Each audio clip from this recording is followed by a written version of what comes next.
After a brutal confrontation at my son's lavish family reunion, my entire family turned their backs on me. My wife of 50 years stared me dead in the eye and gave me a humiliating ultimatum in front of dozens of guests.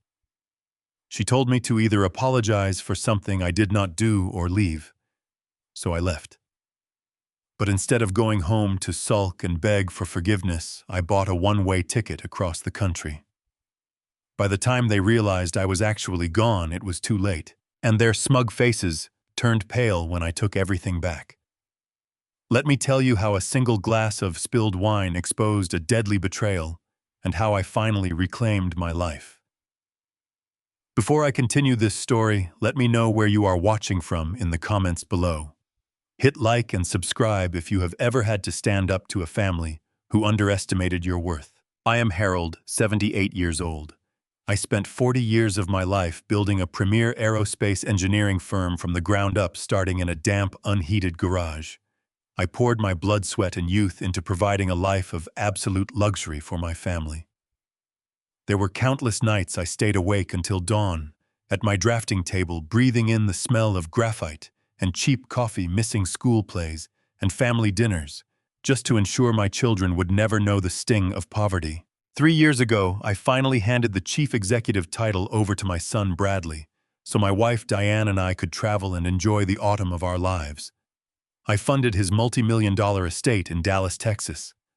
I paid for the perfectly manicured lawns, the imported marble fountains, and the sprawling stone patios. I thought I had built a legacy. I thought I had secured the unconditional love and respect of the people I cared about most. But respect is a fragile, fleeting thing when greed takes root in the hearts of your own flesh and blood. It was a warm, bright Saturday afternoon. Bradley was hosting our annual family barbecue. The air was filled with the rich smell of expensive steaks sizzling on the grill and the sound of smooth jazz music drifting from the hidden outdoor speakers. There were over 50 relatives and close friends scattered across the massive lawn. Women in designer dresses chatted by the sparkling blue swimming pool, while men in expensive linen shirts smoked imported cigars. Everyone was laughing, sipping champagne, and entirely enjoying the wealth that my decades of backbreaking labor had provided.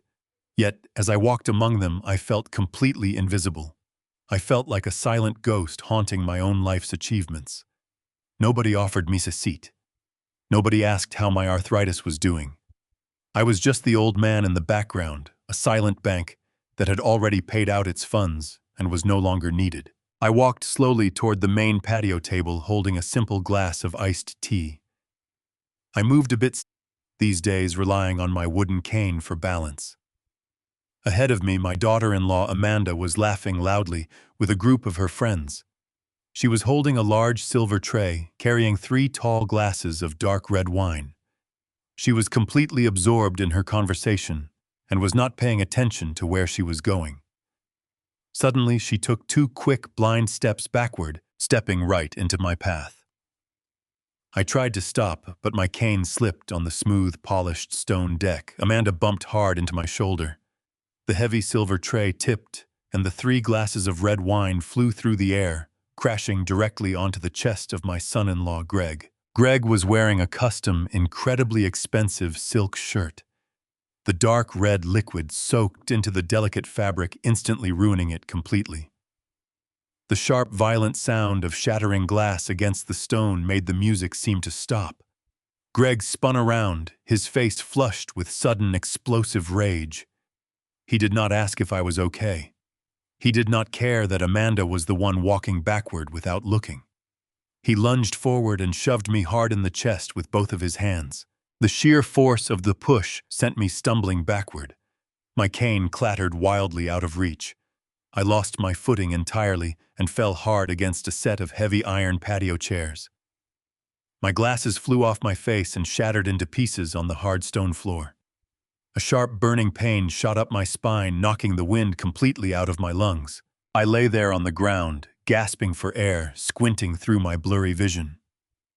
Total silence fell over the massive yard. 50 relatives stood perfectly still, just watching me struggle to breathe. Greg stood towering over me, his face twisted in pure, unadulterated contempt. "You clumsy, senile old fool!" he screamed, his voice echoing fiercely across the manicured lawn. "You are ruining everything. You cannot even walk straight anymore. Just stay in a corner where you belong." The pure malice in his voice was paralyzing. I laid there, the rough stone biting into my palms, waiting for anyone to step forward and intervene. I looked around, desperately seeking a friendly face among the crowd of people whose mortgages I had helped pay, whose children's college tuitions I had secretly funded. I looked for Bradley. He was my son. I had given him my entire empire. But Bradley just stood near the outdoor grill, shaking his head in deep annoyance.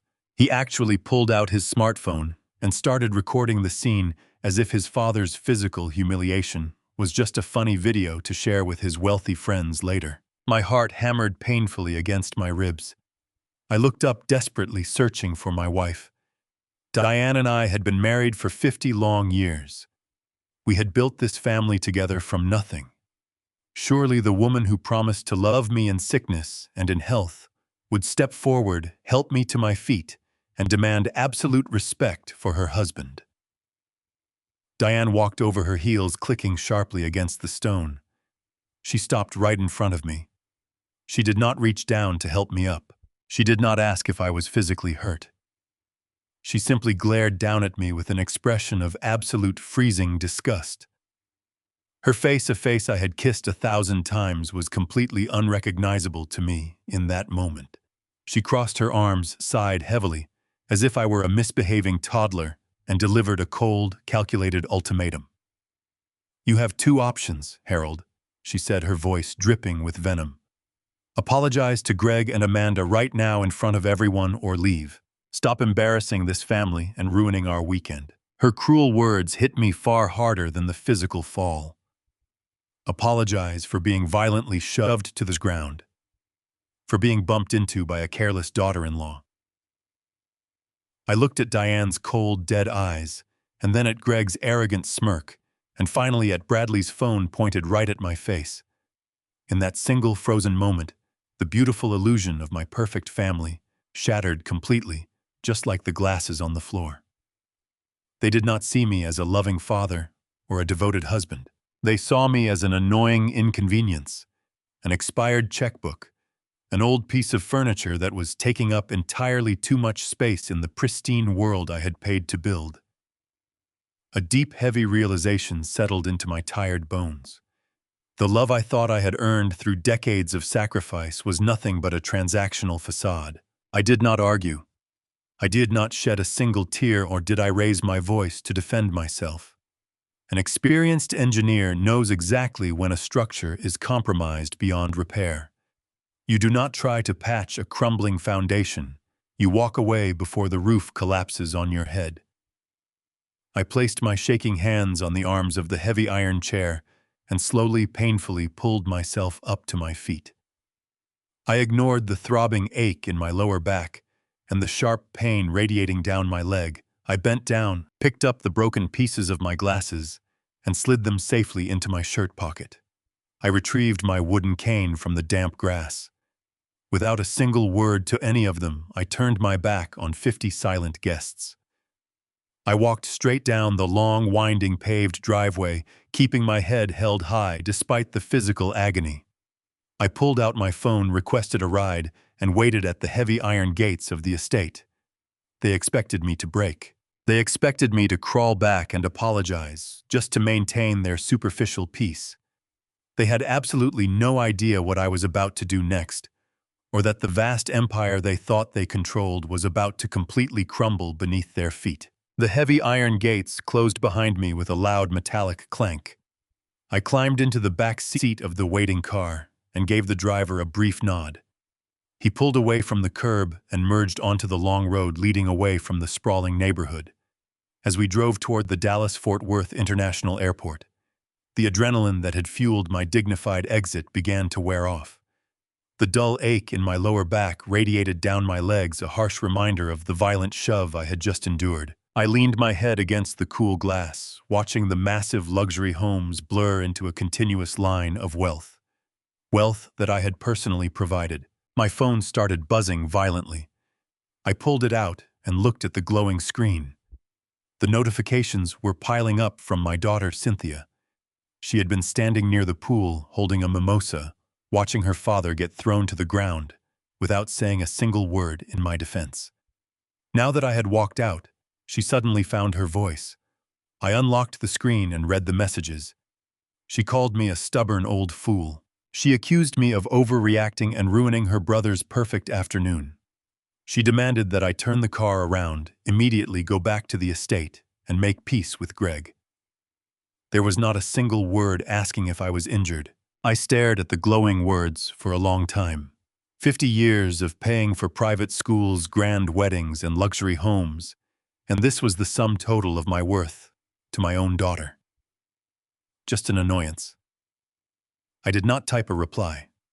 I simply pressed the power button, plunging the screen into darkness, and slipped the phone back into my pocket. I closed my eyes and let the steady hum of the tires lull me into a state of deep focus. The emotional pain of the betrayal was still there, sitting heavy in my chest, but another part of my brain was waking up. When we arrived at the airport, the sprawling terminals were bustling with chaotic energy. I thanked the driver and walked through the sliding glass doors into the bright concourse.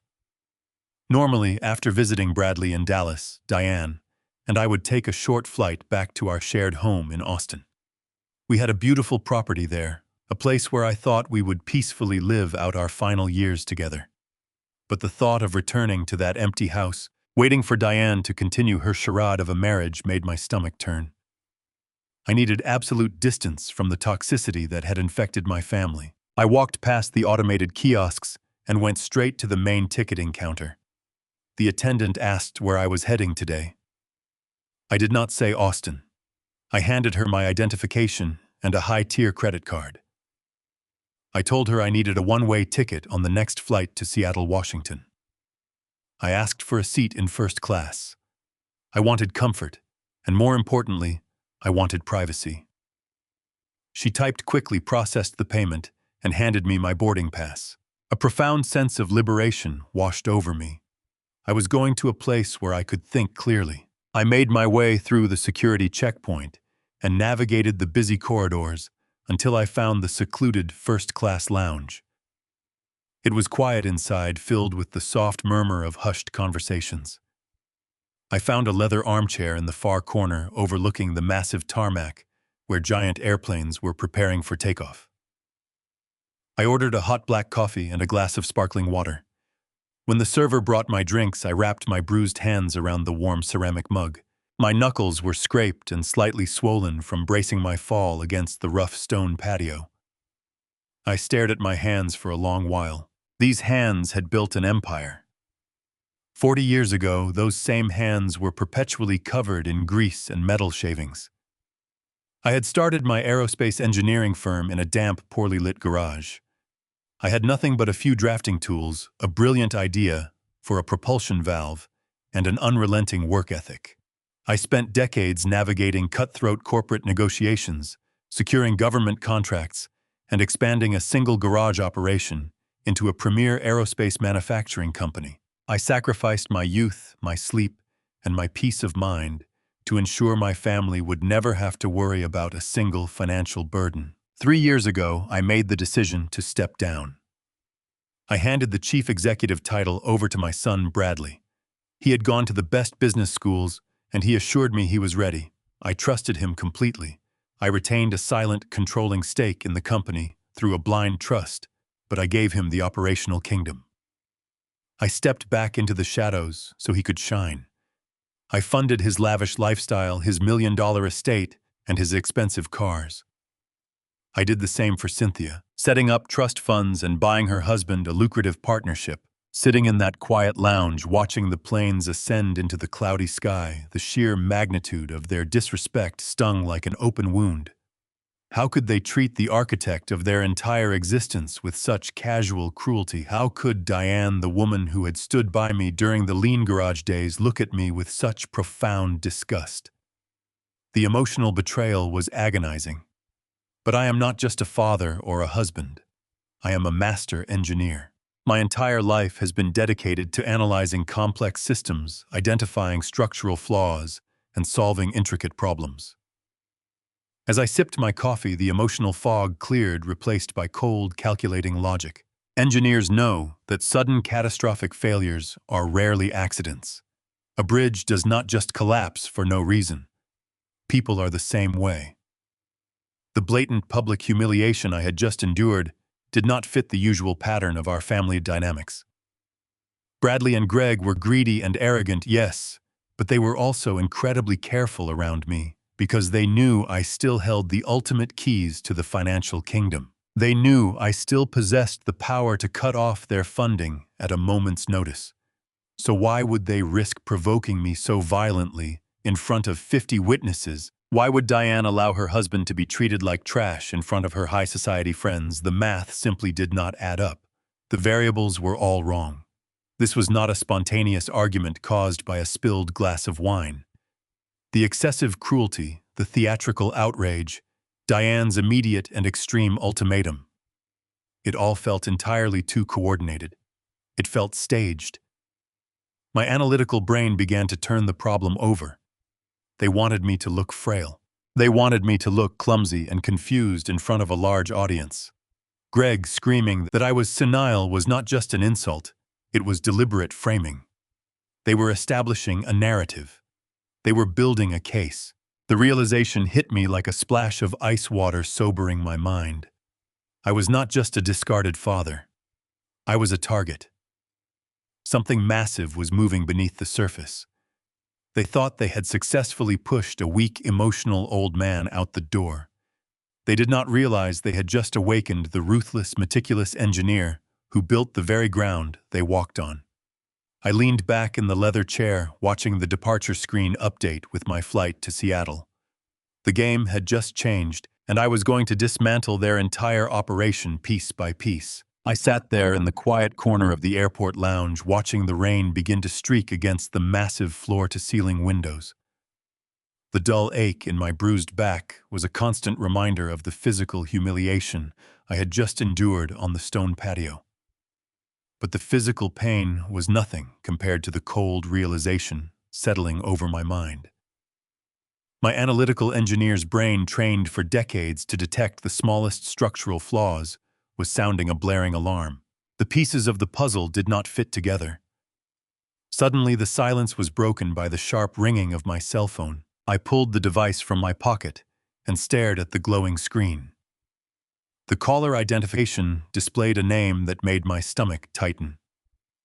It was Diane. My wife of 50 years. The same woman who less than 2 hours ago had glared at me with absolute disgust and ordered me to apologize or get off our son's property. I let the phone ring for a few moments, watching her smiling contact picture flash on the screen. It was an old photo taken during our vacation in Paris, back when her smiles still reached her eyes. Back when I still believed our marriage was built on genuine love and mutual respect. I took a deep breath, composing myself. I needed to know her next move. I pressed the green button and raised the phone to my ear, keeping my voice completely neutral. I did not say hello.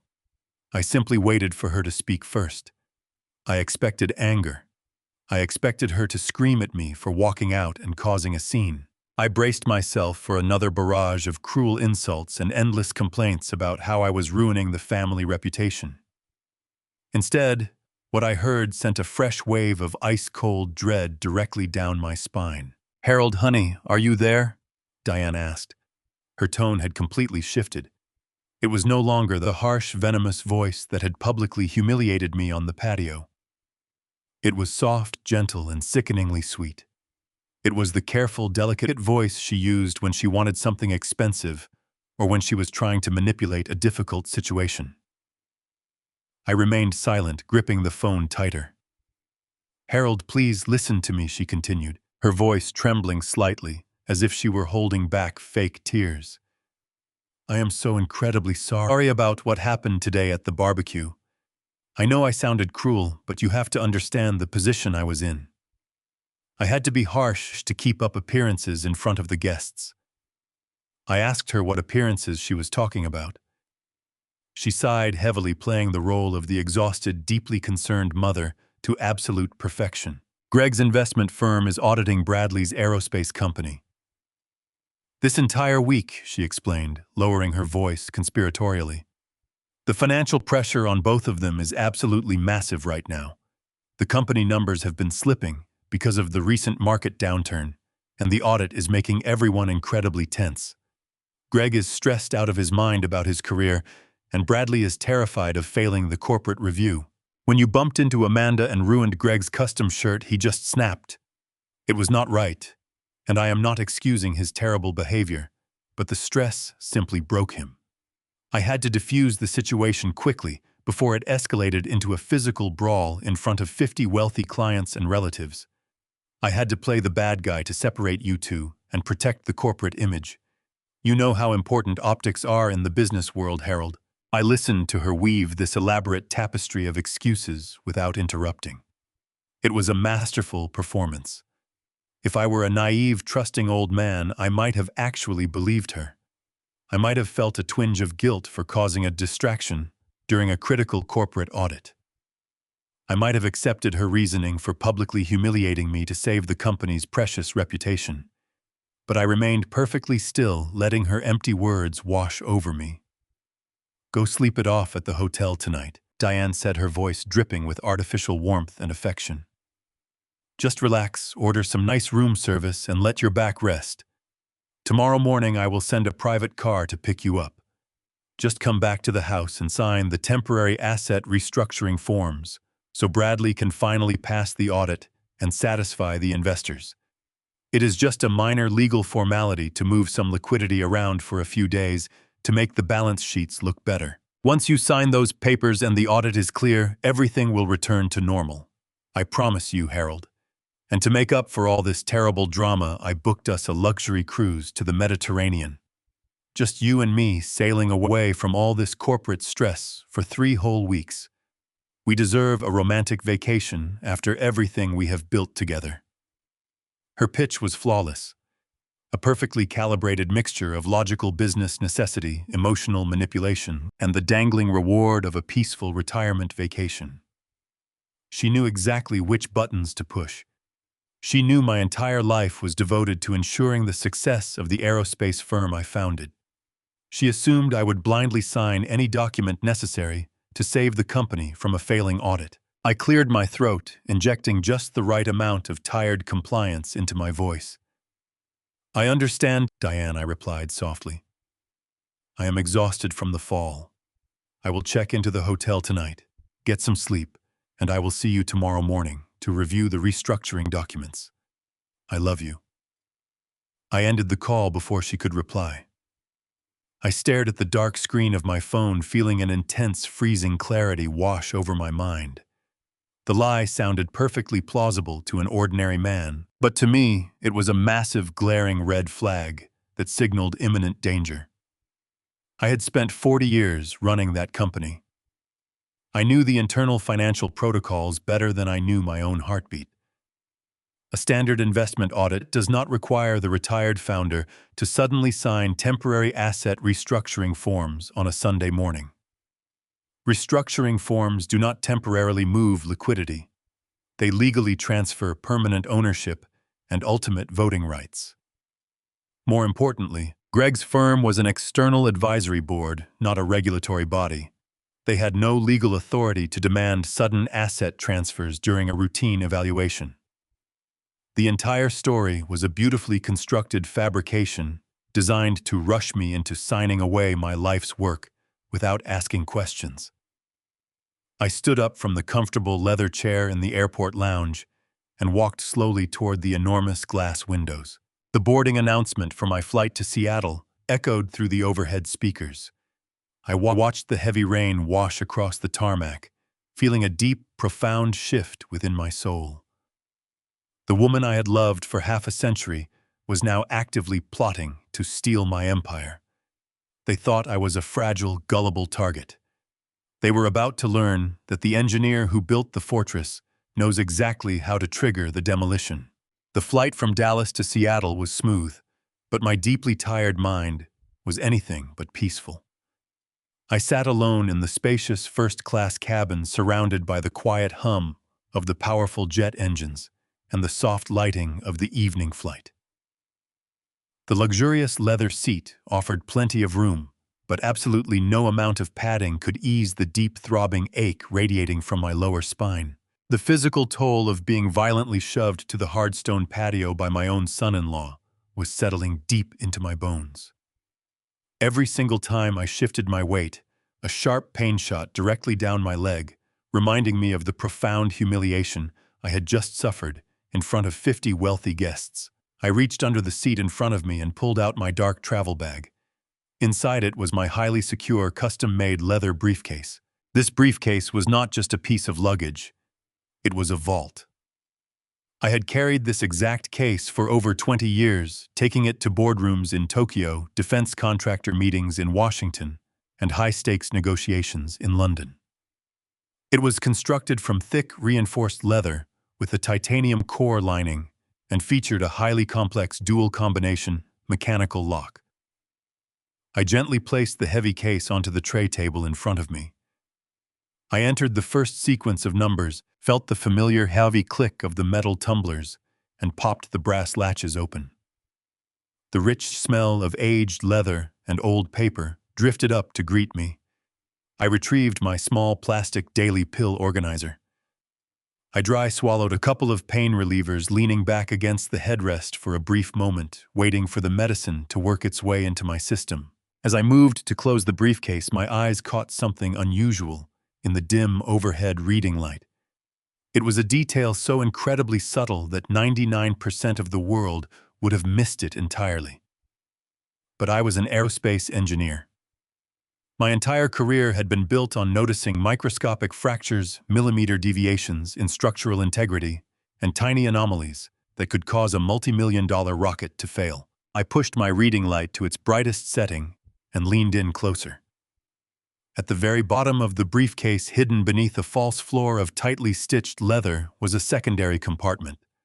I had designed the locking mechanism for this false floor myself. It was secured by a hidden magnetic catch and protected by a thin tamper, evident resin seal along the inner seam. The seal was designed to crack in a very specific spiderweb pattern if anyone applied pressure without disengaging the magnetic catch first. I stared intently at the inner seam. The resin seal was scratched. It was not a natural wear and tear mark. It was a fresh, jagged fracture in the transparent resin, indicating that someone had forced a thin metal tool, likely a lockpick, or a hardened blade into the seam to pry the false floor open. My breathing slowed as a chilling wave of adrenaline washed over my tired body. I carefully disengaged the magnetic catch using the hidden pressure point on the outer rim and lifted the false floor. My heart felt like a heavy block of ice dropping into my stomach. Inside the hidden compartment rested a thick, black leather-bound notebook. This was not a regular diary. It was my master ledger. When I stepped down as the chief executive of my aerospace firm 3 years ago, I did not just hand over the keys to the entire kingdom blindly. Over the course of my 40-year career, I had developed and patented several highly restricted classified aerospace propulsion technologies. These designs were utilized in military defense contracts and advanced commercial space exploration because of their sensitive nature and immense financial value. I placed those specific patents into an ironclad blind trust. The blind trust protected the intellectual property from hostile corporate takeovers, external audits, and even from my own family. Bradley had full control over the daily manufacturing and operational side of the business, but the patents themselves belonged to the trust. I was the sole managing trustee. The black ledger sitting inside my briefcase contained the encrypted access codes, the ultimate override keys, and the deeply buried financial routing numbers associated with that blind trust. Nobody in my own family was supposed to know it was in this very specific briefcase, although Diane knew of its existence. I carefully lifted the ledger from its secure resting place. The book was slightly misaligned. I always kept the spine facing the left hinge of the compartment, perfectly parallel to the edge. Now it was resting at a slight diagonal angle. I opened the book. The thick archival pages had been turned hastily. Some of the delicate corners were slightly bent. Someone had opened this book in a tremendous hurry. The pieces of the terrifying puzzle rapidly snapped together in my analytical mind, forming a clear, undeniable picture. While I was at the barbecue, surrounded by loud music and distracted by guests, someone had slipped into the private guest room where I had stored my belongings. They had expertly picked the dual combination lock on my briefcase. They had forced open the hidden compartment, breaking the tamper-evident seal in their desperate rush. They had pulled out my master ledger and systematically photographed the encrypted access codes and blind trust routing numbers. Then they had frantically thrown everything back inside, hoping that I would not notice the microscopic scratch on the resin seam before they could execute whatever massive corporate scheme they were planning. I sat back in my seat, staring blankly at the screen in front of me. The sweet, comforting lie that Diane had fed me over the phone just an hour ago instantly crumbled into dust. She had claimed that Greg shoved me because he was incredibly stressed about an upcoming investment audit. She had begged me to return to the house tomorrow morning, to simply sign some temporary asset restructuring forms to help Bradley pass the corporate review. The sheer audacity of her deception made me physically ill. An external investment audit of Bradley's operational company would absolutely never require access to my restricted, highly classified blind trust ledger. The two entities were legally and financially firewalled from one another for that exact reason. The argument on the patio was not a tragic accident. It was a meticulously coordinated theatrical performance. Amanda bumping into me, Greg violently shoving me to the ground, Bradley filming the entire humiliating ordeal on his phone, and Diane ordering me to leave the property. It was all a massive, deliberate distraction. They needed me out of the house emotionally compromised and physically separated from my personal belongings so they could hack into my most secure financial vault without any interference. I closed the black ledger, placed it back into the hidden compartment, and safely secured the false floor. The profound sadness I felt earlier was entirely gone, replaced by a cold, calculating, and ruthless fury. My family had fatally underestimated me in every possible way. I landed in Seattle, just as the evening rain began to fall, slicking the tarmac with a cold gray reflection of the sky. The sharp pain in my lower back had settled into a deep, persistent throb, but I ignored it. Physical discomfort was entirely irrelevant now. My mind was operating with a terrifying clarity, stripped of all the emotional warmth I had carried for my family over the last 5 decades. I bypassed the main terminal exits and walked directly to the premium car rental counter. I did not want a luxury vehicle that would draw attention. I rented a standard inconspicuous dark sedan, paying in cash to avoid leaving an immediate digital footprint. The drive from the airport to the outskirts was a blur of neon lights and heavy traffic. I navigated the slick, winding roads until I reached a small, unassuming hotel nestled deep within a quiet industrial park. It was the kind of place that catered to transient workers and truckers, far removed from the high society circles my family frequented. It was perfect. I checked into a room at the very end of the second-floor corridor, paying for 3 nights in advance. The room was small, smelling faintly of old cleaning supplies and stale coffee. A single yellow bulb flickered above the bathroom sink, and the floral bedspread had seen better days. None of that mattered. I walked over to the small, scratched wooden desk situated beneath the window and set my heavy leather briefcase down. I pulled the curtains tightly shut, blocking out the dim glow of the streetlights outside. The silence in the small room was absolute, providing the exact isolation I truly needed to work. I unlocked my briefcase completely, bypassing the damaged hidden compartment at the bottom, and carefully pulled out my secure encrypted laptop. I set it on the desk and plugged the power cord into the wall outlet. As the machine booted up, emitting a soft, steady hum, I took a deep breath. For 15 years, I had maintained a hidden, highly classified backdoor access portal integrated directly into my aerospace company's main server architecture. It was a failsafe designed solely for catastrophic corporate emergencies. I never imagined the catastrophic emergency would be initiated by my own trusted wife and my only son. I opened a specialized terminal window on my screen, watching the lines of green code scroll rapidly downward in the darkness. I typed in the primary access command, followed by a secondary biometric encryption key that only I possessed. The system hesitated for a fraction of a second before granting me total, unrestricted access to the entire corporate network. I did not navigate toward the financial ledgers or the manufacturing reports. My immediate concern was the blind trust and my personal insurance portfolios. I opened the master security log, a deeply buried file that recorded every single digital handshake login attempt and data transfer associated with my name. I filtered the search parameters to display all activity within the last 24 hours. The screen populated with a list of technical data points, and I leaned in closer than my eyes scanning the dense information. What I found made my blood run completely cold. There were 5 distinct unauthorized login attempts directed at my primary life insurance portal. This was not a minor policy. It was a comprehensive multi-million-dollar catastrophic payout plan designed to secure the company's operational future in the event of my sudden death. I analyzed the timestamps associated with each failed login attempt.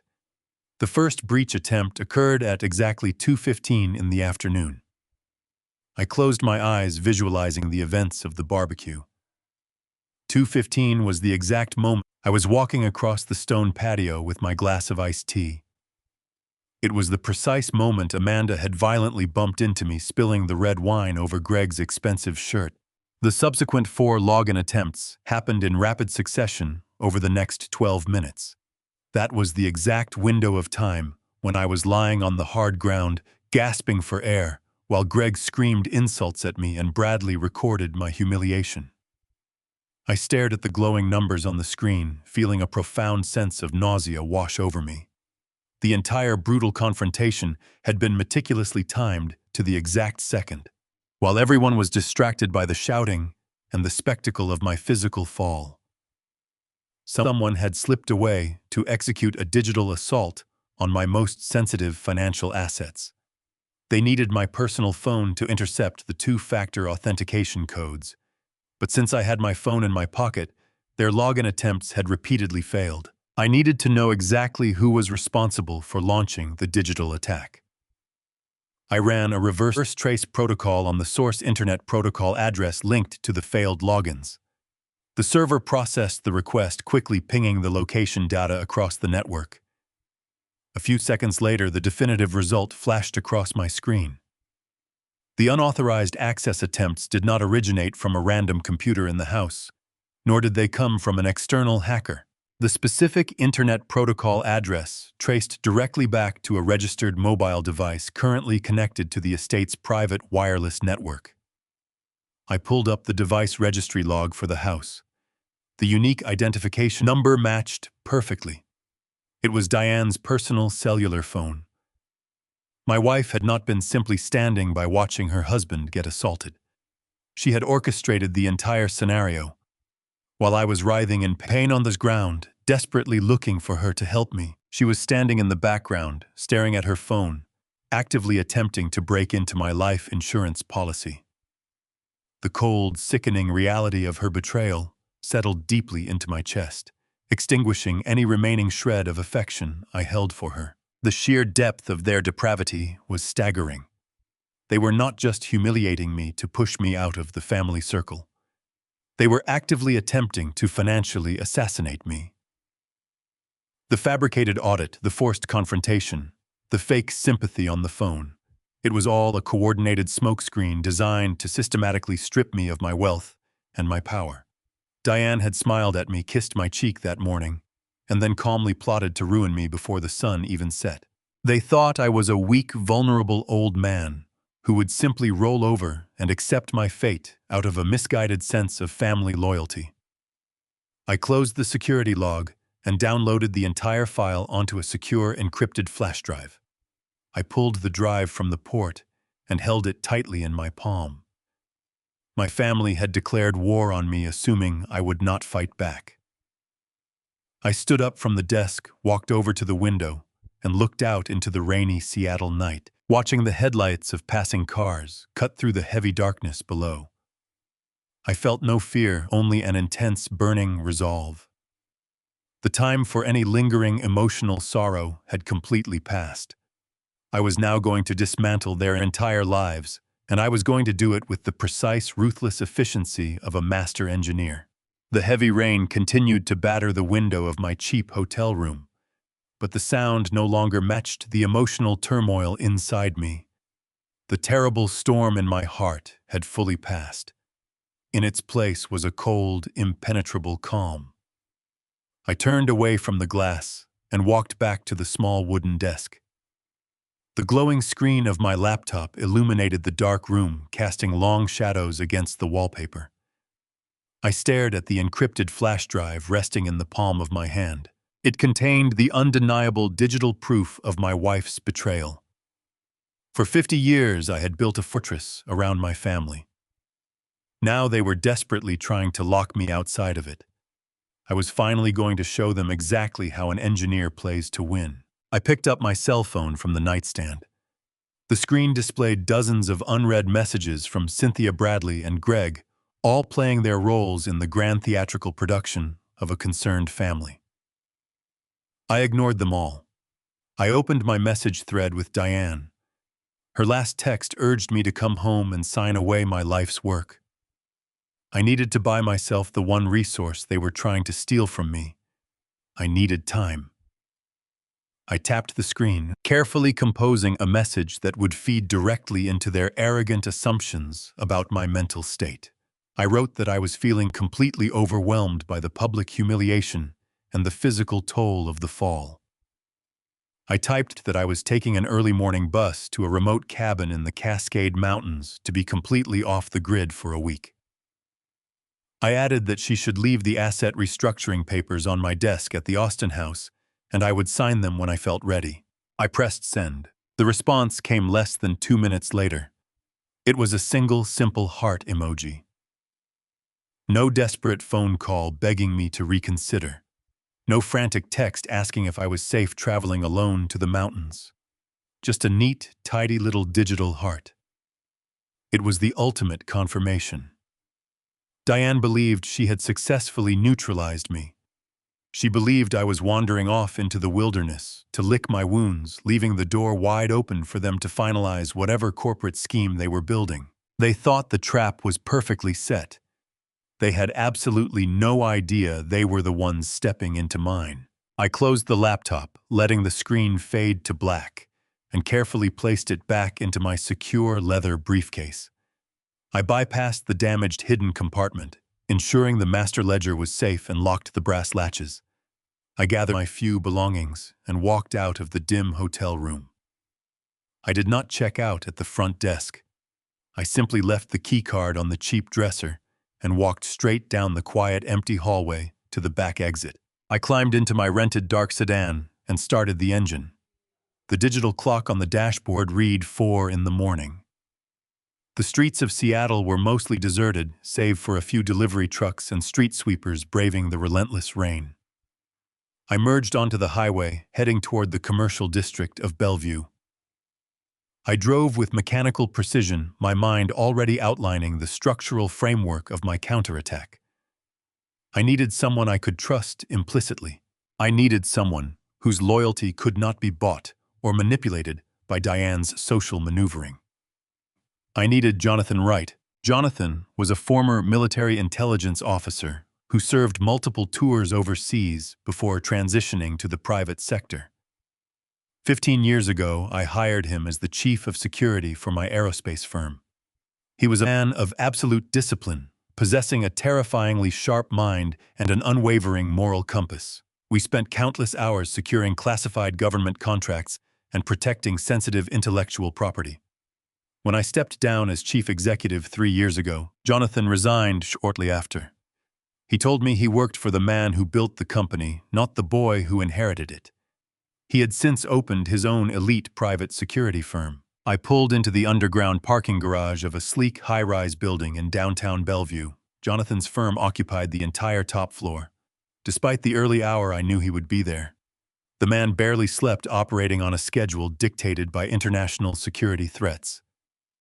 I took the private elevator up. The doors opened into a pristine reception area bathed in cool light. A security guard behind a massive marble desk stood up immediately, his hand hovering near his waist. I simply gave him my name. He checked a monitor, relaxing instantly, and pressed a button, unlocking the heavy glass doors. I walked down the silent corridor until I reached the corner office.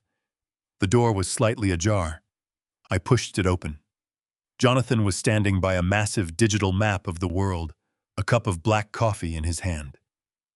He had not changed much in 3 years. His hair was slightly grayer at the temples, but his posture remained rigid. He turned around, his sharp eyes scanning my bruised face, my rumpled clothes, and the heavy briefcase. He did not look surprised to see me at 5 in the morning. He placed his coffee mug on the desk and waited for me to speak. I did not offer any pleasantries. I walked directly to his massive oak desk and set my briefcase down with a heavy thud. I unlocked the brass latches, pulled out my encrypted laptop, and slid it across the smooth wooden surface toward him. I pulled the secure flash drive from my pocket and placed it deliberately on top of the closed computer. Jonathan looked at the hardware, then up at me. His expression was completely unreadable, a blank slate of professional curiosity. I told him my family had declared war on me, and they were attempting to breach the blind trust protecting the restricted aerospace patents. I told him Diane orchestrated a public assault to steal my access codes and was actively hacking my catastrophic life insurance policies. Jonathan's jaw tightened imperceptibly. The mention of the restricted patents, the very technology he had spent a decade protecting, shifted the atmosphere. This was no longer just a family dispute over money. It was a severe breach of corporate security and potentially a matter of national defense. Jonathan picked up the small encrypted flash drive, rolling it thoughtfully between his calloused fingers for a long moment. He looked directly at me, his dark eyes narrowing slightly, as he silently processed the immense gravity of my words.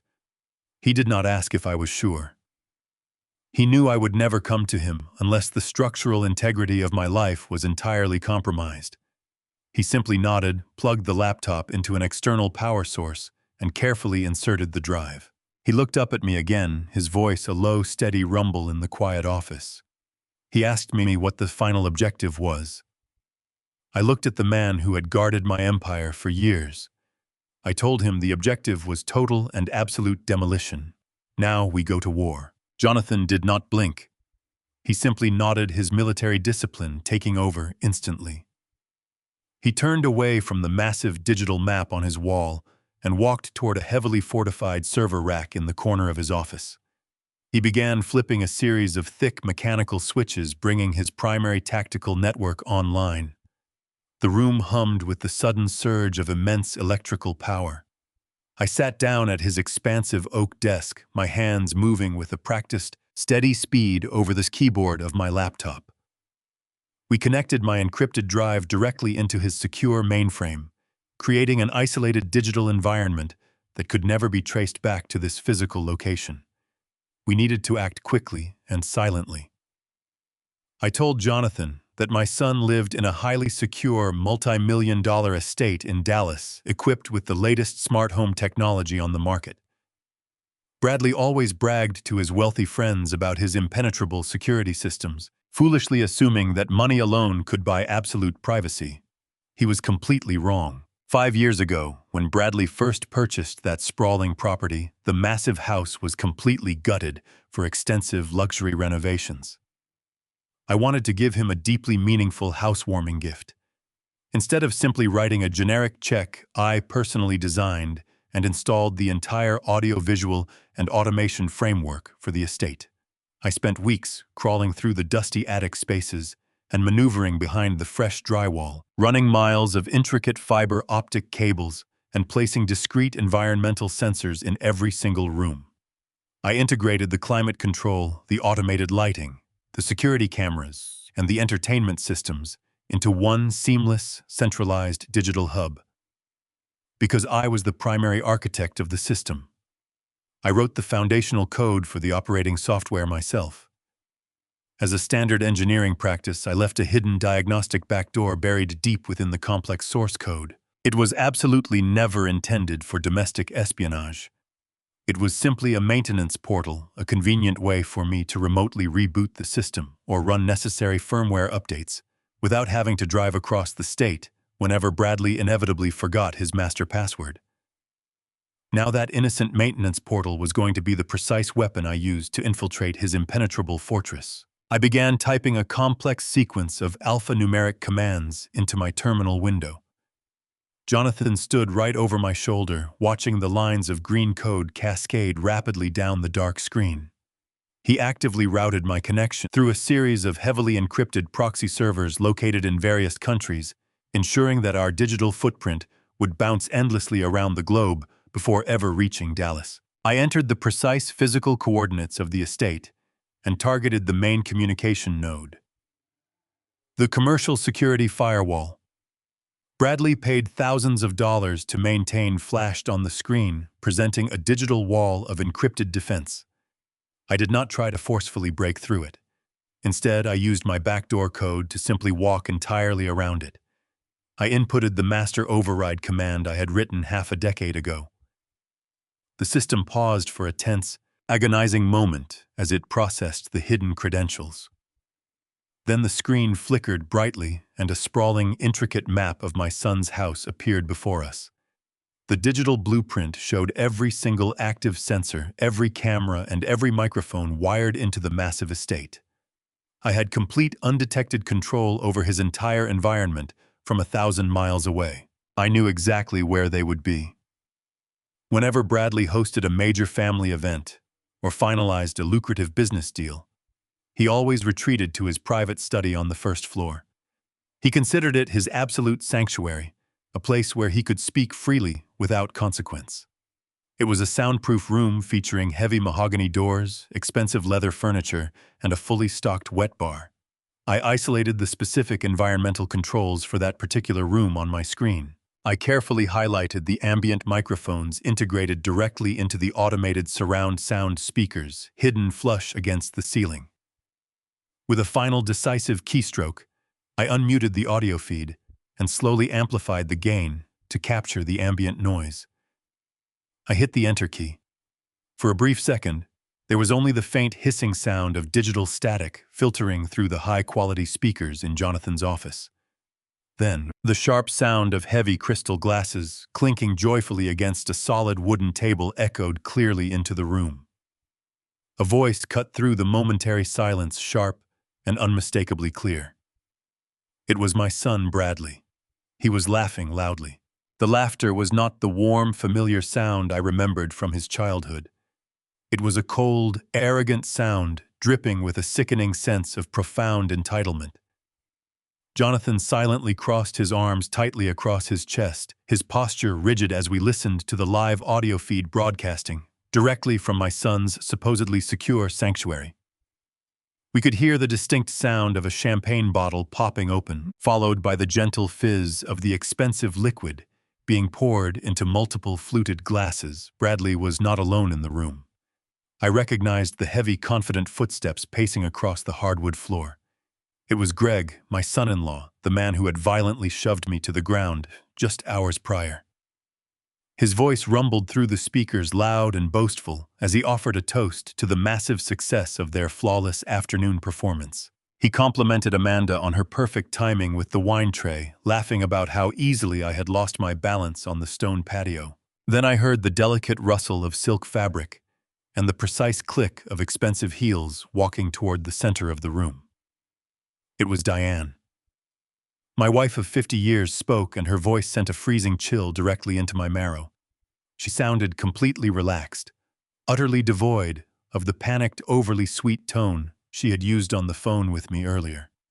She told the room that I was safely out of the way, blindly wandering off into the mountains like a wounded animal. She assured them that the trap was perfectly set, and that I was completely oblivious to the real situation unfolding behind my back.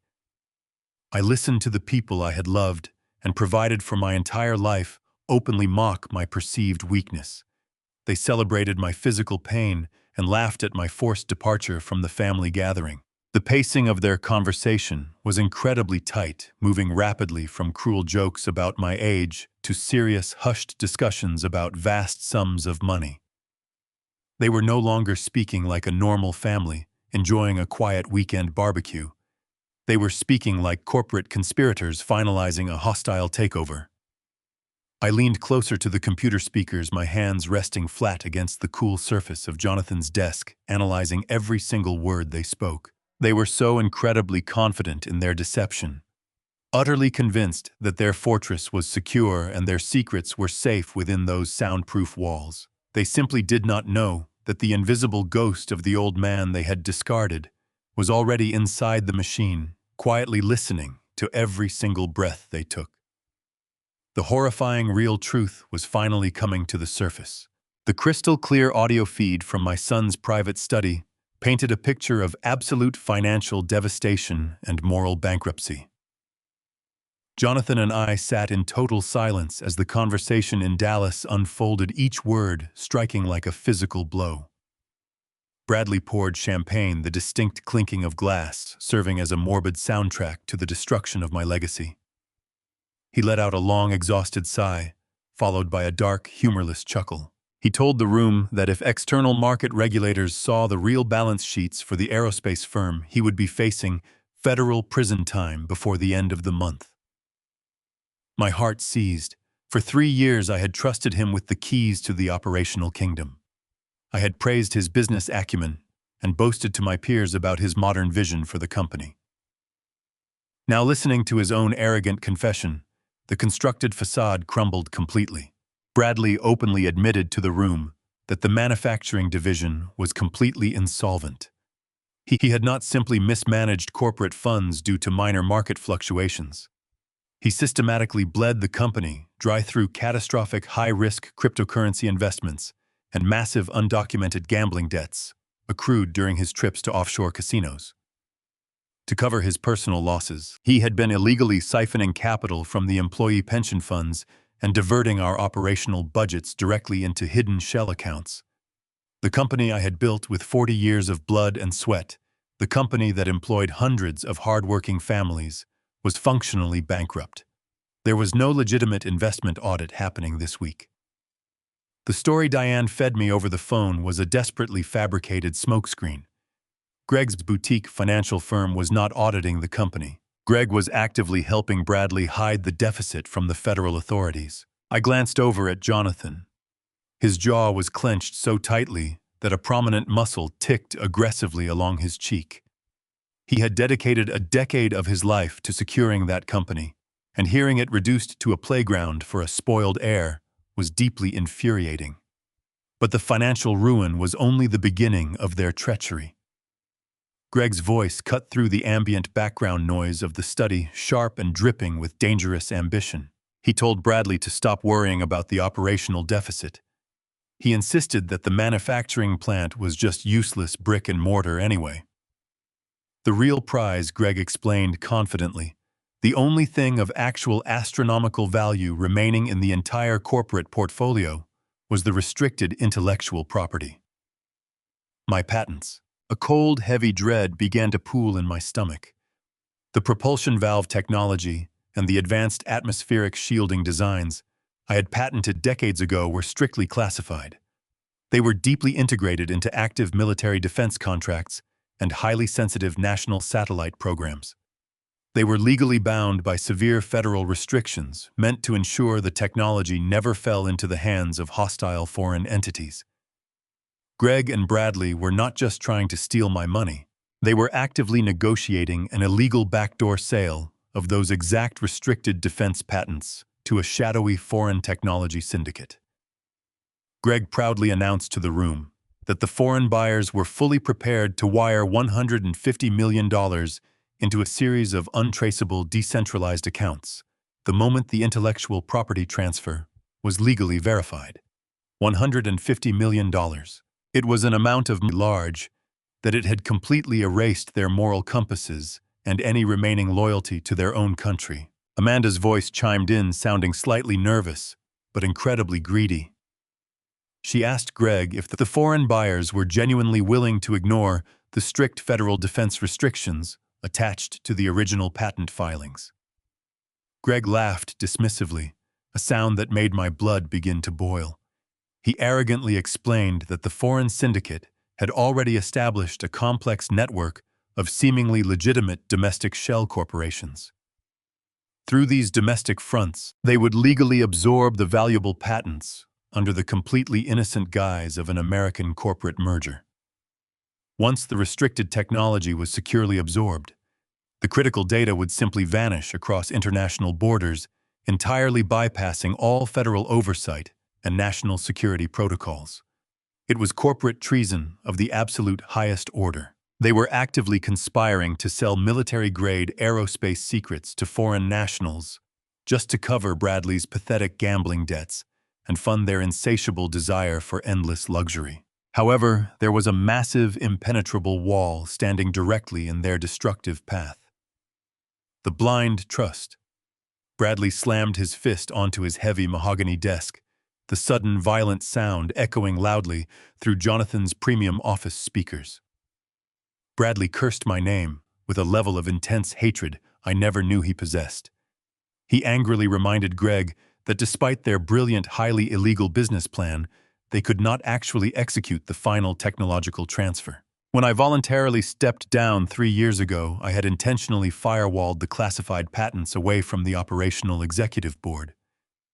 Bradley could physically build the engines, but he did not legally own the proprietary blueprints.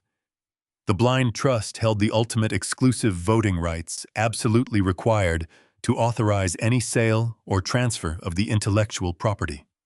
As the sole managing trustee, my physical signature and my encrypted digital authorization were the only keys that could unlock the vault. This was the precise reason for the incredibly elaborate, humiliating theater at the family barbecue. This was the exact reason Diane had called me with her sickly sweet lies about a stress-inducing audit and temporary asset restructuring forms. The crucial papers she desperately wanted me to sign on Monday morning were not standard financial waivers. They were legally binding documents, meticulously designed to completely dissolve my blind trust and immediately transfer the ultimate voting rights directly to Bradley.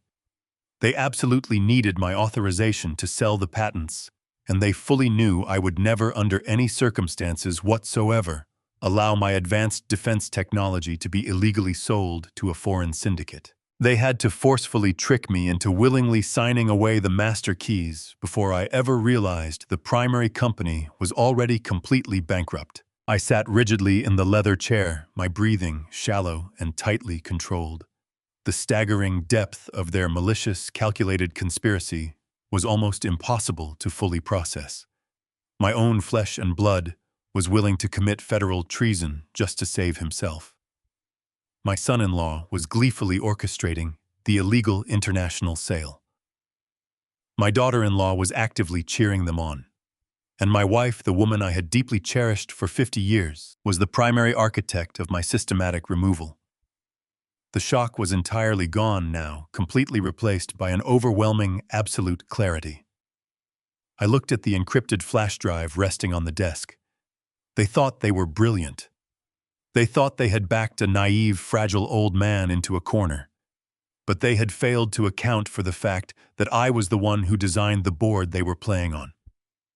I was not just going to stop their illegal sale. I was going to let them walk directly into the federal trap they had so arrogantly built for themselves, and I was going to watch their entire lives burn to the ground.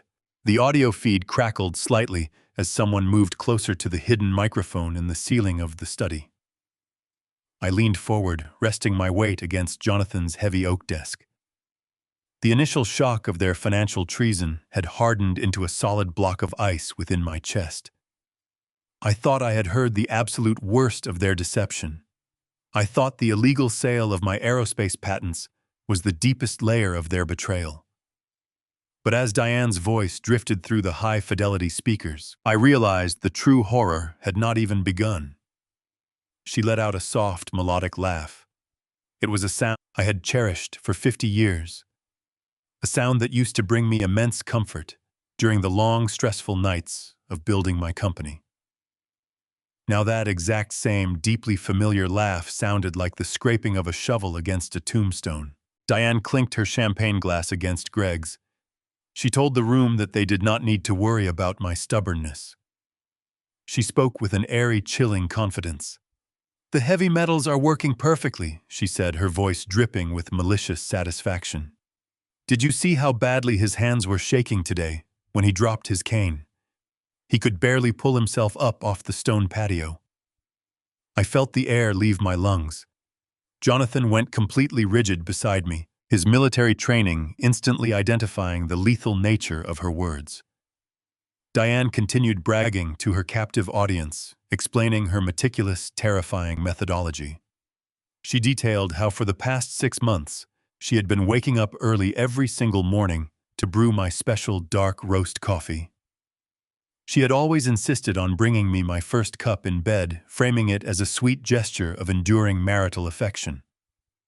I had kissed her hand every morning, deeply grateful for her loving devotion. I had absolutely no idea she was slowly handing me a daily dose of poison. It was a flawlessly executed deception designed to eliminate me. She proudly revealed to Bradley and Greg that she had been lacing my morning coffee with carefully measured drops of thallium. Thallium is a highly toxic, slow-acting heavy metal. It is colorless, odorless, and completely tasteless.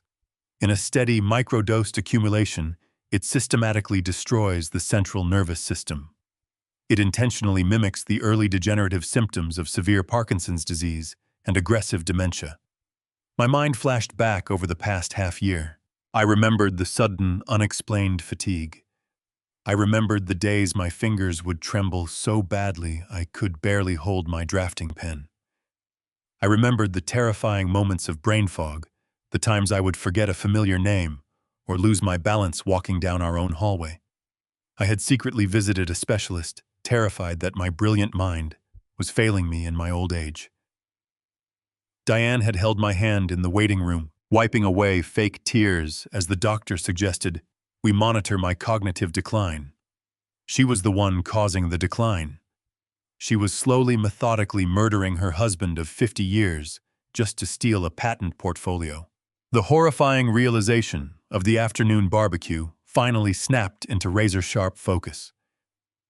Greg violently shoving me to the ground was not just a spontaneous act of cruelty to distract me from my briefcase. It was the crucial visual evidence they desperately needed to validate their fabricated medical narrative. Amanda bumping into me was deliberately calculated to make me lose my chemically weakened balance. Greg screaming that I was a senile, clumsy old fool was carefully scripted dialogue for the video Bradley was recording on his phone. They needed high-definition, undeniable proof of my rapid physical and mental deterioration. They needed a public display of my failing motor skills to present to a judge. They were actively building an ironclad medical case against me using the very symptoms Diane was artificially creating with a deadly toxin. I sat in the dim light of the security office, staring blankly at the digital map of my son's estate glowing on the computer monitor. A profound, suffocating silence filled the room around me, broken only by the sickening sounds of my family, celebrating my impending death through the audio feed. Bradley chimed in, congratulating his mother on her brilliant patience.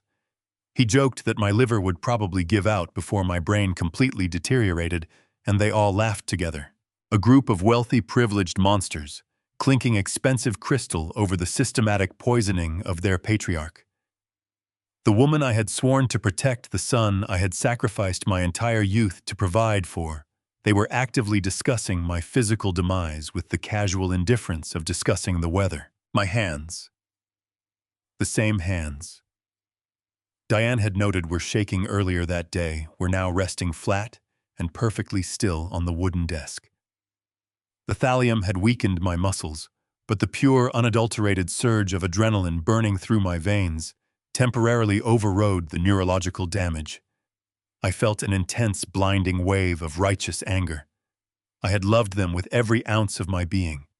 I had built a sprawling empire to ensure they would never face the hardships I endured in my early years. I had given them everything, and in return, they fed me poison and laughed at my pain. Jonathan placed a firm, steady hand on my shoulder. He did not offer any hollow words of comfort.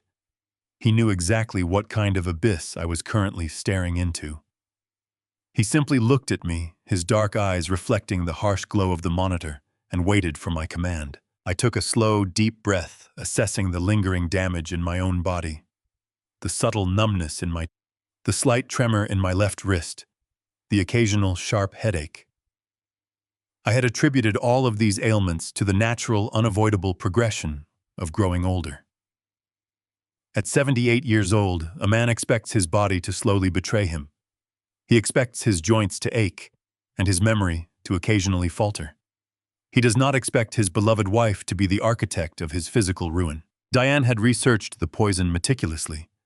She knew that thallium poisoning was notoriously difficult to detect in routine blood work, unless the examining physician was specifically looking for heavy metal toxicity. She had planned to slowly erode my cognitive functions until I was deemed entirely incapable of managing my own affairs. If the poison ended up killing me prematurely, that was just a convenient bonus.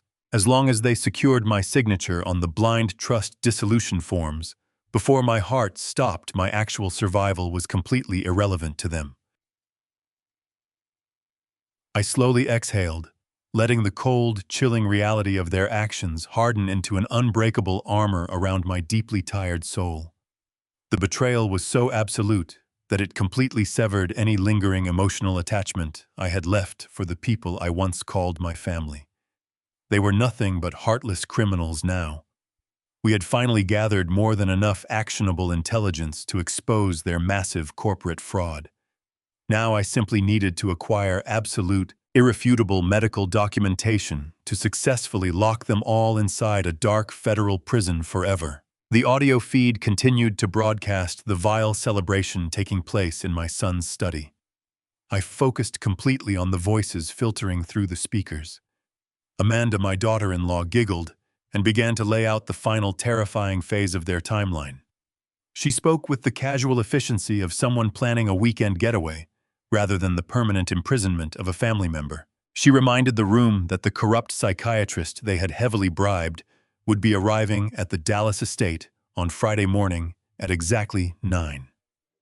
She explicitly stated that once I returned from my fabricated trip to the mountains, they would present me with the restructuring papers. She confidently assured Greg and Bradley that my cognitively impaired, physically weakened state, deliberately induced by the poison my wife had been feeding me, would make me highly suggestible and desperate for rest. Once I signed the documents transferring my ultimate voting rights, the psychiatrist would immediately evaluate me. Based on my induced tremors and confusion, he would officially declare me mentally incapacitated and an immediate danger to myself. Amanda gleefully explained that they had already arranged for a discreet medical transport team to be waiting out back. They were going to forcefully strap me to a gurney, sedate me, and lock me inside a highly secure, private psychiatric ward indefinitely. With my medical autonomy stripped away and my legal power of attorney completely handed over to Bradley, they would effortlessly authorize the foreign sale of my aerospace patents. They were not just planning to steal my wealth. They were planning to completely erase my existence from the outside world, burying me alive in a clinical cell while they spent the millions I had earned. The sheer, calculated wickedness of her words echoed in the silent security office. I had a mere 48 hours before Friday morning. I had less than 2 days before the trap snapped shut, sealing my fate forever. I looked at Jonathan. He was already moving. He disconnected the secure audio feed, pulled the encrypted flash drive from the server, and handed it to me. He did not ask if I was ready. He simply told me we were leaving right now. We had the digital proof of their financial treason, but a recorded conversation would not be enough to immediately stop a corrupt doctor and a team of medical orderlies from physically detaining me on Friday.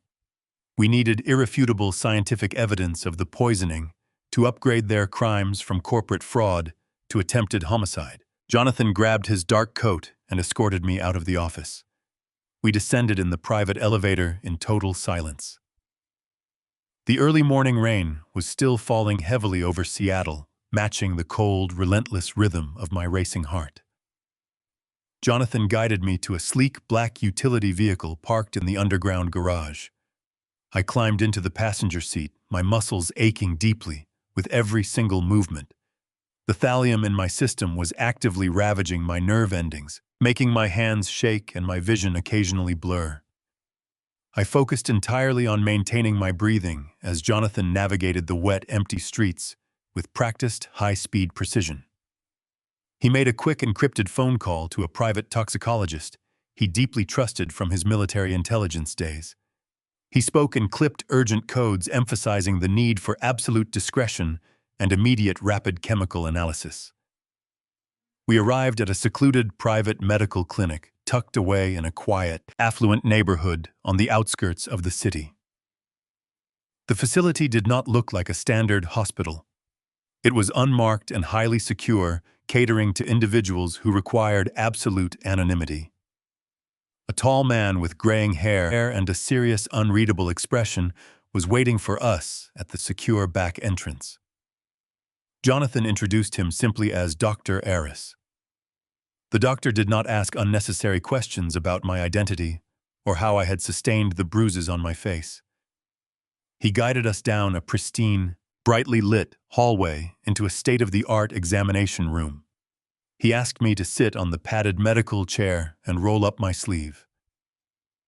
My hand trembled violently as I unbuttoned my cuff, a glaring physical manifestation of the exact poison my wife had cheerfully discussed over her glass of champagne. Dr. Aris expertly tied a tourniquet around my arm, found a vein, and drew several vials of my blood. The dark red liquid filled the glass tubes carrying the silent, lethal secret Diane had been feeding me for 6 months. The doctor applied a small bandage to my arm and told us the rapid mass spectrometry analysis would take approximately 2 hours to isolate and quantify the specific heavy metal compounds in my bloodstream. Jonathan and I waited down the hall. The room had thick, soundproof walls. I stared at the blank wall, my mind replaying the audio recording on an endless loop. The woman I loved for 50 years had measured toxic drops into my coffee every morning, watching me drink with a smile. I built an aerospace empire by anticipating structural failures, yet I completely failed to see the fatal flaw sitting right across from me. The 2 hours stretched into an absolute eternity. Finally, Dr. Aris stepped into the room. He carried a thick folder. His face was entirely devoid of comforting bedside manner. He looked at me with a grim expression. He placed a laboratory printout on the table. He pointed to elevated red spikes on the graph. The blood analysis was undeniable. He confirmed my system contained dangerously high, steadily accumulated levels of thallium toxicity. The dosage was precise, calculated to slowly degrade my neurological functions without immediately causing a fatal cardiac event. Dr. Aris explained that if I ingested the heavy metal for another 3 weeks, my central nervous system would have collapsed, resulting in permanent paralysis or death. He looked at us, stating unequivocally that this was not accidental exposure. It was a deliberate, highly calculated attempt on my life. He handed me the certified toxicology report, signed and stamped with his credentials. I took the heavy paper in my hands. The slight tremor in my fingers was no longer a mystery of old age. It was the physical signature of my wife's murderous intent. I folded the medical report and placed it safely into my breast pocket. The parameters of the war had officially changed. It was no longer just a legal battle over restricted intellectual property or stolen corporate funds. It was a fight for my very survival. They had tried to kill me to steal my legacy, and they were planning to lock me in a psychiatric cage in less than 48 hours to finish the job. I stood up from the waiting room chair, the physical pain in my spine momentarily eclipsed by an overwhelming righteous fury. I looked at Jonathan. The digital audio recording proved their financial treason, and the certified blood test proved their attempted murder. We had all the ammunition we needed to completely annihilate them. I told Jonathan it was time to prepare the counterstrike. We had a flight to catch and a trap of our own to spring. We walked out of the private clinic and stepped back into the cold Seattle rain.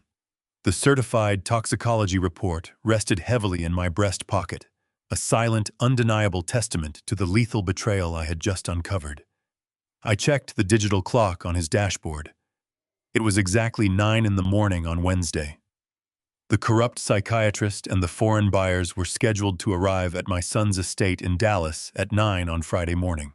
That gave us exactly 48 hours to meticulously prepare a counterstrike that would completely dismantle their entire lives. My cell phone vibrated violently against my leg. I pulled it out and stared at the glowing screen. It was Diane.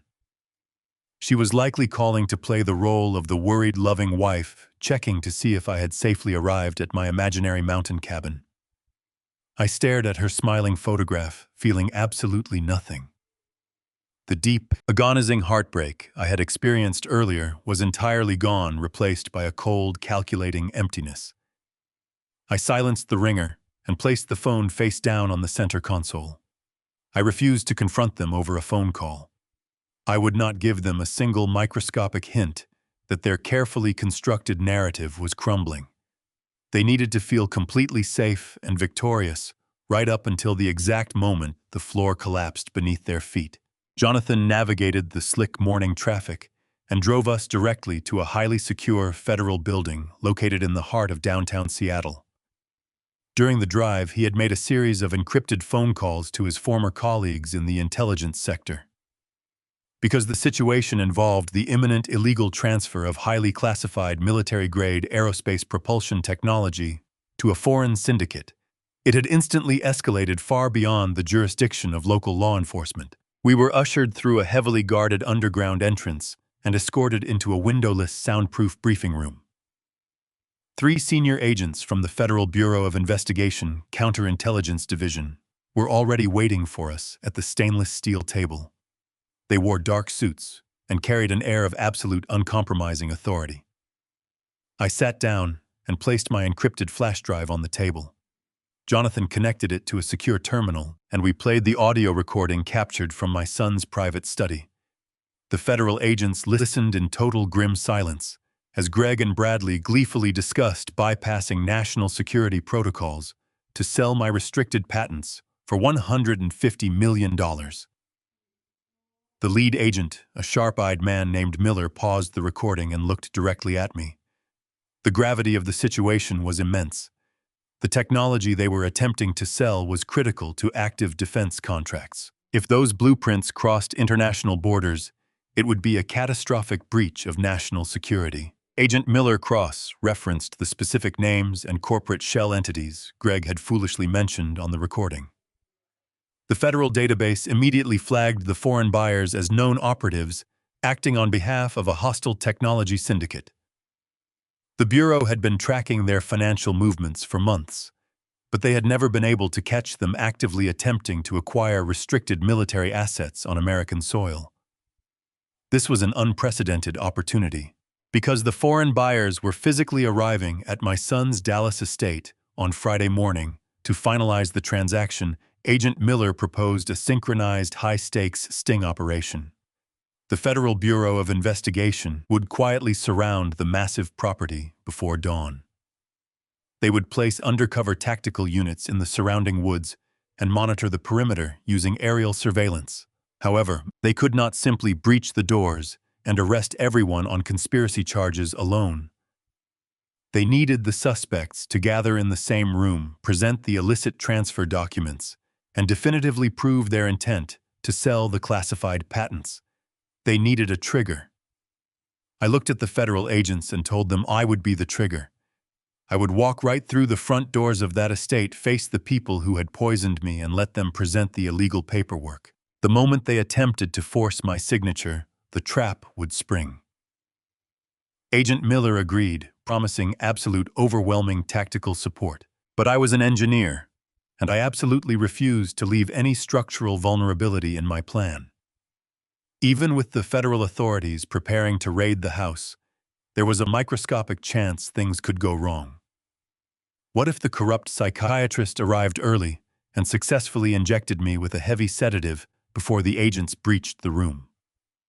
What if Greg, realizing the authorities were outside, panicked and physically forced my hand to sign the digital transfer authorization on his tablet? They were desperate, greedy, and morally bankrupt, making them highly unpredictable, cornered animals. I had to eliminate the prize entirely. I needed an ultimate, impenetrable failsafe to ensure that my life's work would never fall into enemy hands, regardless of what happened to me on Friday morning. I requested that Agent Miller bring in a specialized federal defense attorney. Within the hour, a high-ranking government lawyer was sitting across from me in the briefing room. I instructed him to draft an irrevocable counter-trust document. Through this legally binding agreement, I systematically and permanently dissolved the existing blind trust that held my aerospace patents.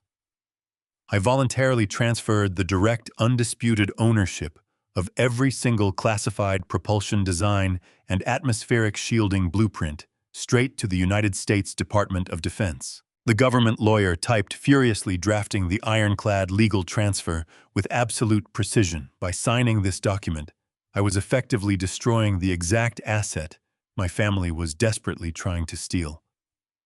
I was turning the $150 million prize into a completely worthless, inaccessible ghost.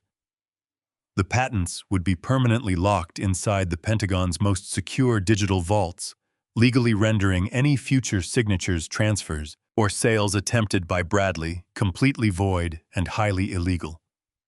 I picked up the heavy black pen and signed my name across the bottom of the federal transfer documents.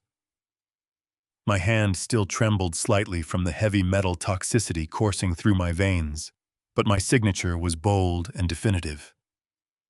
Jonathan stood beside me as a formal witness, adding his signature to the official paperwork. The federal notary stamped the pages, legally sealing the fate of my company and my treacherous family forever. There was no turning back now. The 40 years of sacrifice I poured into building that firm vanished with the stroke of a pen, but I felt an immense sense of relief.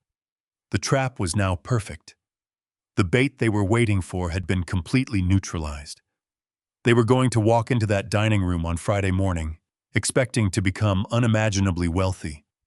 Instead, they were going to be offering to sell stolen federal property to foreign operatives directly in front of the Federal Bureau of Investigation. The massive counterstrike was fully prepared, and the heavy guillotine was raised. I looked at Jonathan and Agent Miller, taking a slow, steady breath. The entire board was perfectly set. Now I just had to fly back to Texas and patiently wait for the absolute final execution of their treacherous empire to begin on Friday. The cold, biting wind of Seattle whipped heavily across the dark tarmac as Jonathan and I walked toward the sleek, unmarked private charter jet. The Federal Bureau of Investigation had specifically provided the specialized aircraft to ensure my swift and completely undetected return to Texas. It was late Thursday evening. The heavy rain that had soaked the northern city all day was now falling in relentless, freezing sheets, drumming a harsh, metallic rhythm against the smooth fuselage of the waiting plane. I climbed the steep aluminum steps, slowly feeling the deep, lingering weakness in my lower back and legs. The heavy metal toxin was still actively coursing through my veins, damaging my nerves, but the sheer, unstoppable momentum of the impending counterstrike pushed the physical pain deep into the background. I stepped into the dimly lit, narrow cabin. There were no smiling flight attendants waiting to greet me. There were no luxurious amenities or complimentary glasses of expensive champagne waiting on silver trays. It was a sterile, purely functional environment, meticulously designed for rapid, highly secure government transport. I took a seat near the back window, sinking heavily into the dark leather upholstery. Jonathan sat a few rows ahead of me in the quiet cabin, immediately opening his encrypted tablet to seamlessly coordinate the final, crucial logistical details with Agent Miller and the elite tactical units, who were already positioning themselves in Dallas. The powerful jet engines roared to life, vibrating intensely through the floorboards, and within minutes we were tearing upward through the dense storm clouds, ascending rapidly into the pitch-black night sky. I stared out the small, thick oval window into the infinite, starless darkness. The cabin was completely silent, save for the steady, monotonous rushing drone of the massive engines. In that profound, absolute isolation suspended thousands of feet above the earth, the heavy emotional toll of the last 48 hours finally caught up with my exhausted mind. I closed my eyes and allowed myself to deeply, quietly mourn the death of my family. I was not mourning their physical demise. I was mourning the absolute, irreversible destruction of the beautiful, comforting illusion I had spent my entire adult life meticulously building and fiercely protecting.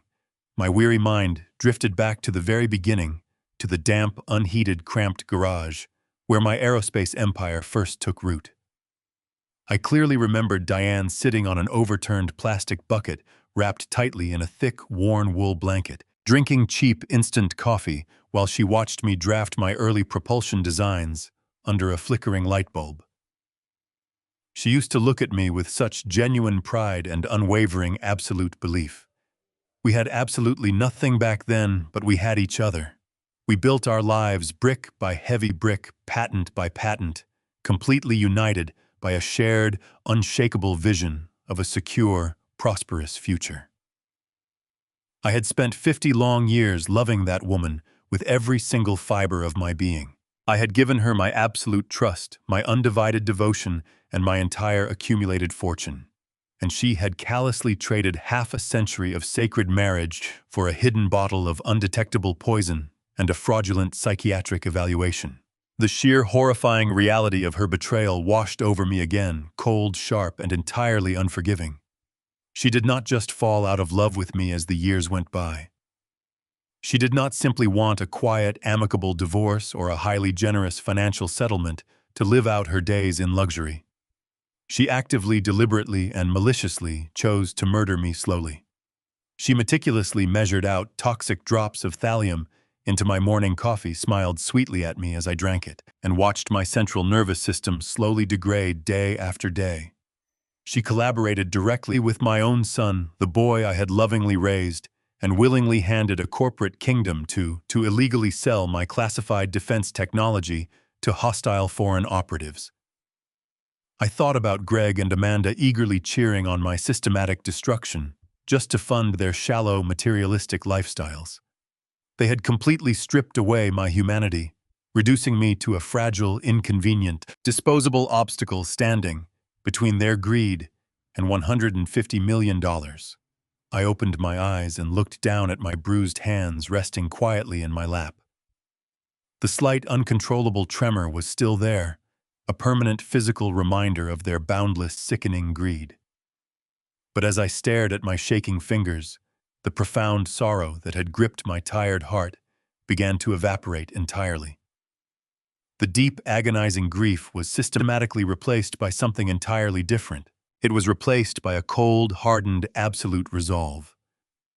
The man who boarded the commercial flight to Seattle was a devastated, heartbroken husband, frantically searching for answers. The man sitting in this dark, quiet federal cabin flying back to Texas was someone else entirely. I made a conscious, deliberate, and final decision in the silent darkness of that aircraft. I mentally and emotionally severed every single fragile tie that bound me to the treacherous people waiting for me in Dallas. I was no longer Diane's loving husband. I was no longer Bradley's supportive father. I was no longer the benevolent, self-sacrificing patriarch who would gladly burn himself alive just to keep his family warm and comfortable. Those gentle titles belonged to a trusting man who had officially died the exact moment he discovered the tampered resin seal on his hidden briefcase compartment. I was an aerospace engineer. I built complex high-stakes systems, and when a system became fundamentally corrupted and posed a lethal imminent threat, I dismantled it without a single second of hesitation. My family had voluntarily transformed themselves into a highly dangerous, treasonous, and murderous liability. They had eagerly dug their own graves, completely blinded by their arrogant, foolish assumption that I was too old, too sick, and too weak to notice the dirt falling on my head. They had absolutely no idea that I had just spent the entire afternoon sitting in a secure federal building, legally erasing the very prize they were planning to commit high treason for. The federal authorities were already mobilizing tactical units around the perimeter of the sprawling estate, hiding perfectly in the dark shadows of the manicured trees I had personally paid to plant. Every single minor detail of the operation was meticulously planned and securely locked in place. As the jet began its smooth, rapid descent toward the hidden private airstrip, I visualized the dining room where they would be waiting for me.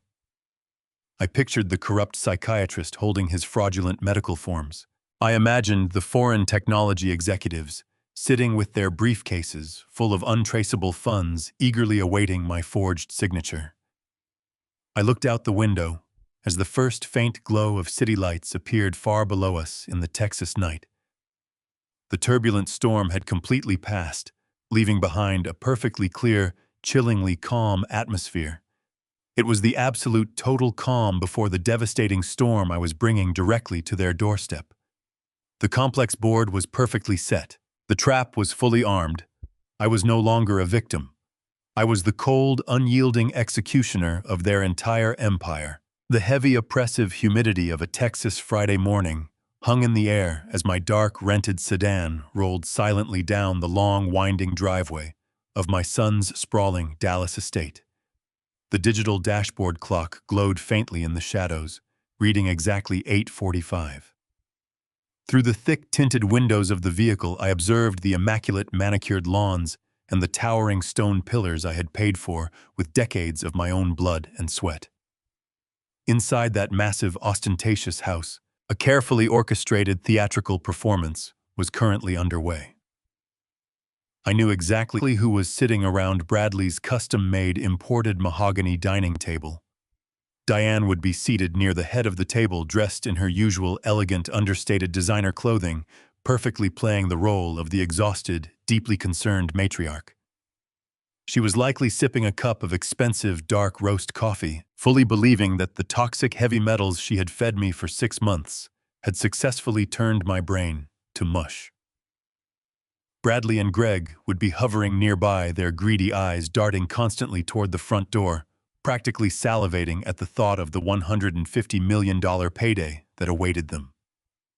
Amanda would be sitting with her legs crossed, wearing her signature smug, entitled smirk. But my family members were not the only ones waiting inside that grand dining room. I knew from the audio surveillance that a heavily bribed, morally bankrupt psychiatrist was also present, sitting with his fake medical evaluation forms neatly organized in a leather binder, ready to officially declare me an immediate danger to myself the second I walked through the door. And finally, sitting quietly, with their untraceable offshore bank routing numbers, were the 2 foreign technology executives, eagerly waiting to finalize the illegal backdoor acquisition of my highly classified military-grade aerospace propulsion patents. They were all gathered together in one room. A den of vipers, completely convinced they had successfully cornered a sick, helpless, and incredibly naive old man. They expected me to arrive looking absolutely defeated. They expected me to stumble through the front doors wearing rumpled, dirty clothes after supposedly spending a miserable, lonely week hiding in a remote mountain cabin. They fully expected my hands to be shaking violently from the thallium toxicity, my balance to be entirely compromised, and my mind to be so clouded with confusion and manufactured despair that I would blindly sign the asset restructuring papers just to find a moment of peace. They thought I would eagerly surrender my ultimate voting rights, completely unaware that doing so would be my immediate death sentence. I parked the vehicle a short distance from the grand entryway, completely out of sight from the large bay windows of the dining room. I turned off the engine and sat in the profound, heavy silence of the car for a long moment. I closed my eyes and took a slow, deep, highly controlled breath. The physical pain that had plagued my spine and my joints for the past half-year was completely overshadowed by a surging electrical current of pure, unadulterated resolve. The specialized medical treatments Jonathan had arranged for me in Seattle over the past 2 days had worked effectively to flush the active toxins from my immediate bloodstream. While I was not completely healed, the violent, uncontrollable tremors in my hands had almost entirely vanished. My vision was crystal clear. My posture was straight, rigid, and commanding. I was no longer the frail, discarded father they had shoved to the patio floor a week ago. I opened my eyes and looked down at my attire. I was not wearing my casual, wrinkled clothes. I was dressed in a meticulously tailored charcoal gray suit, a crisp white shirt, and a dark conservative tie. It was the exact armor I used to wear when I walked into hostile corporate boardrooms to negotiate massive federal defense contracts. It was the uniform of a man who held absolute, unquestionable authority. I picked up my secure, reinforced leather briefcase from the passenger seat. My fingers wrapped firmly around the thick handle. My grip was solid. The slight, persistent weakness was gone. I finally stepped out of the heavy, dark vehicle and confidently walked toward the towering, custom-built mahogany front doors of the sprawling Texas estate. Every single step I took felt like a tremendous victory, a definitive march toward absolute justice and total retribution against the people who betrayed me. My footsteps were silent and deliberate against the polished stone pathway. The morning sun cast long, sharp shadows across the grand entryway. I did not bother to ring the doorbell or politely knock.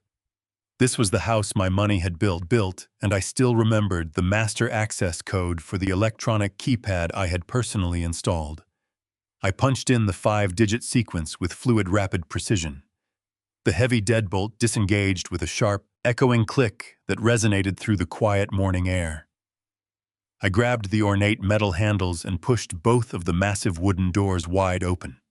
The heavy hinges swung smoothly, granting me full, unobstructed access to the grand foyer.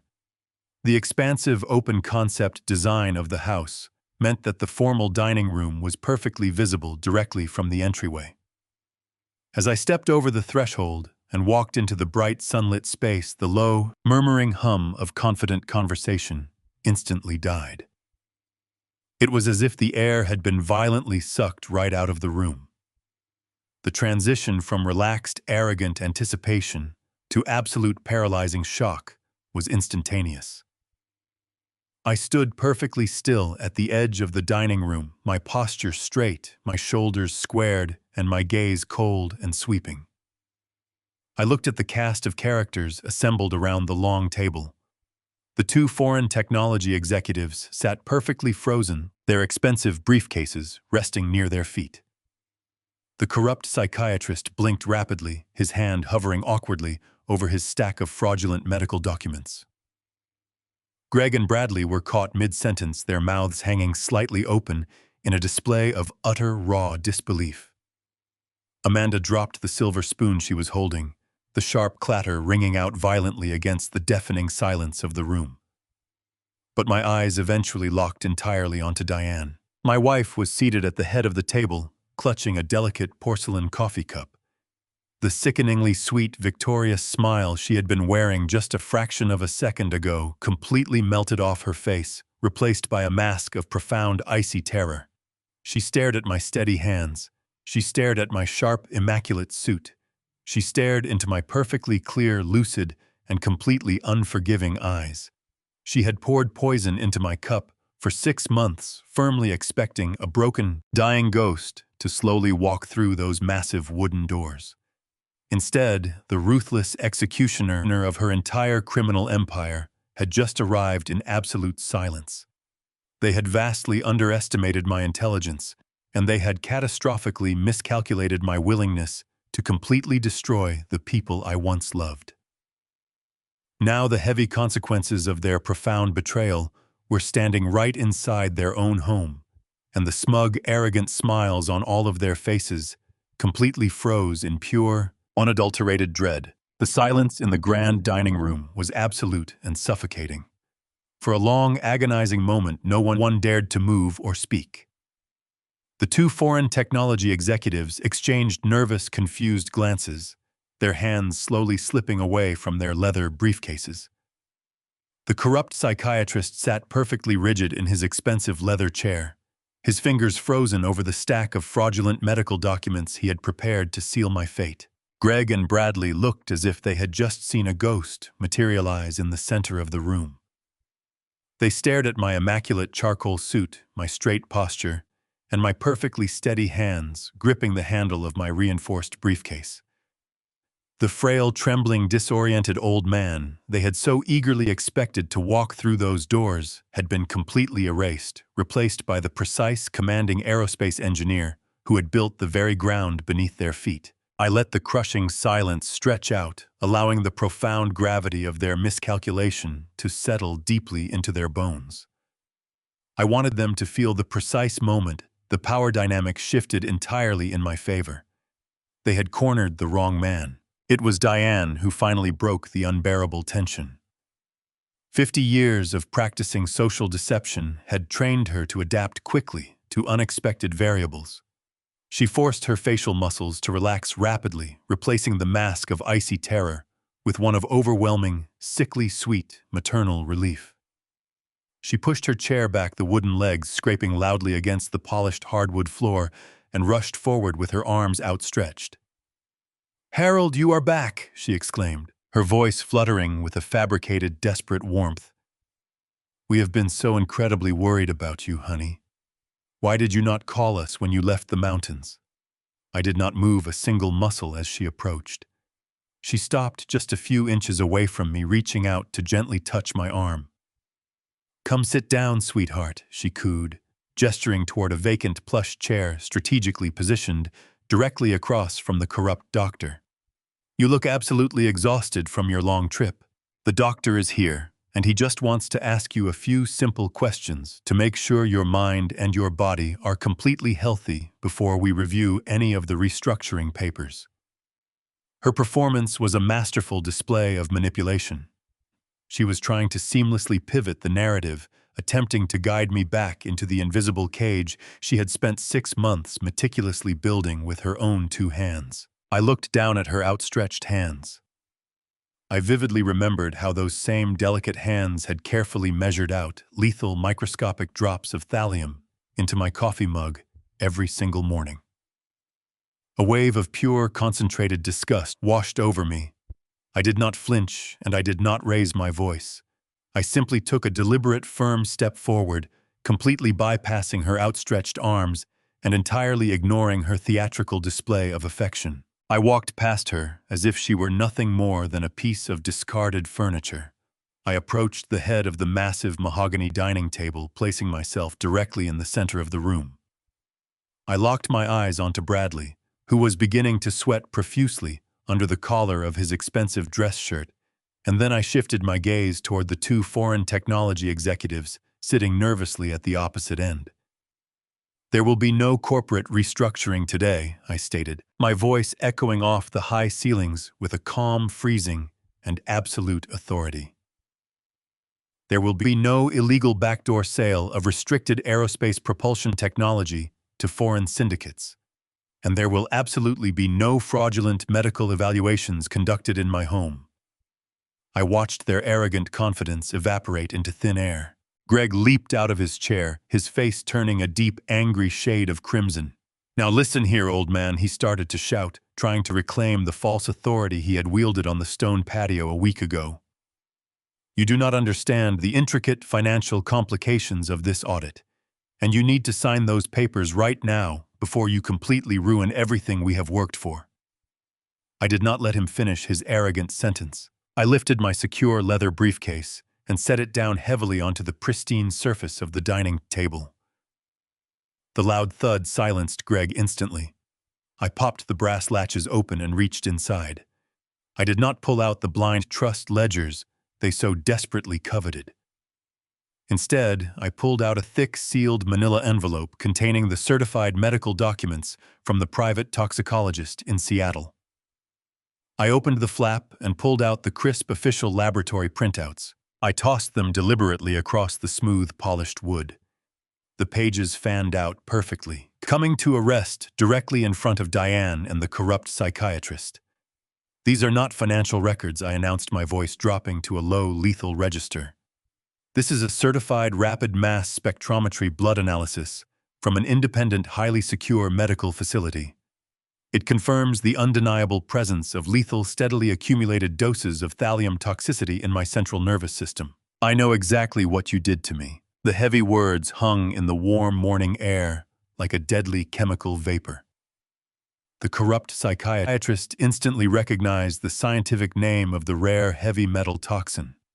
He scrambled backward in his chair, putting as much physical distance between himself and the certified medical report as humanly possible.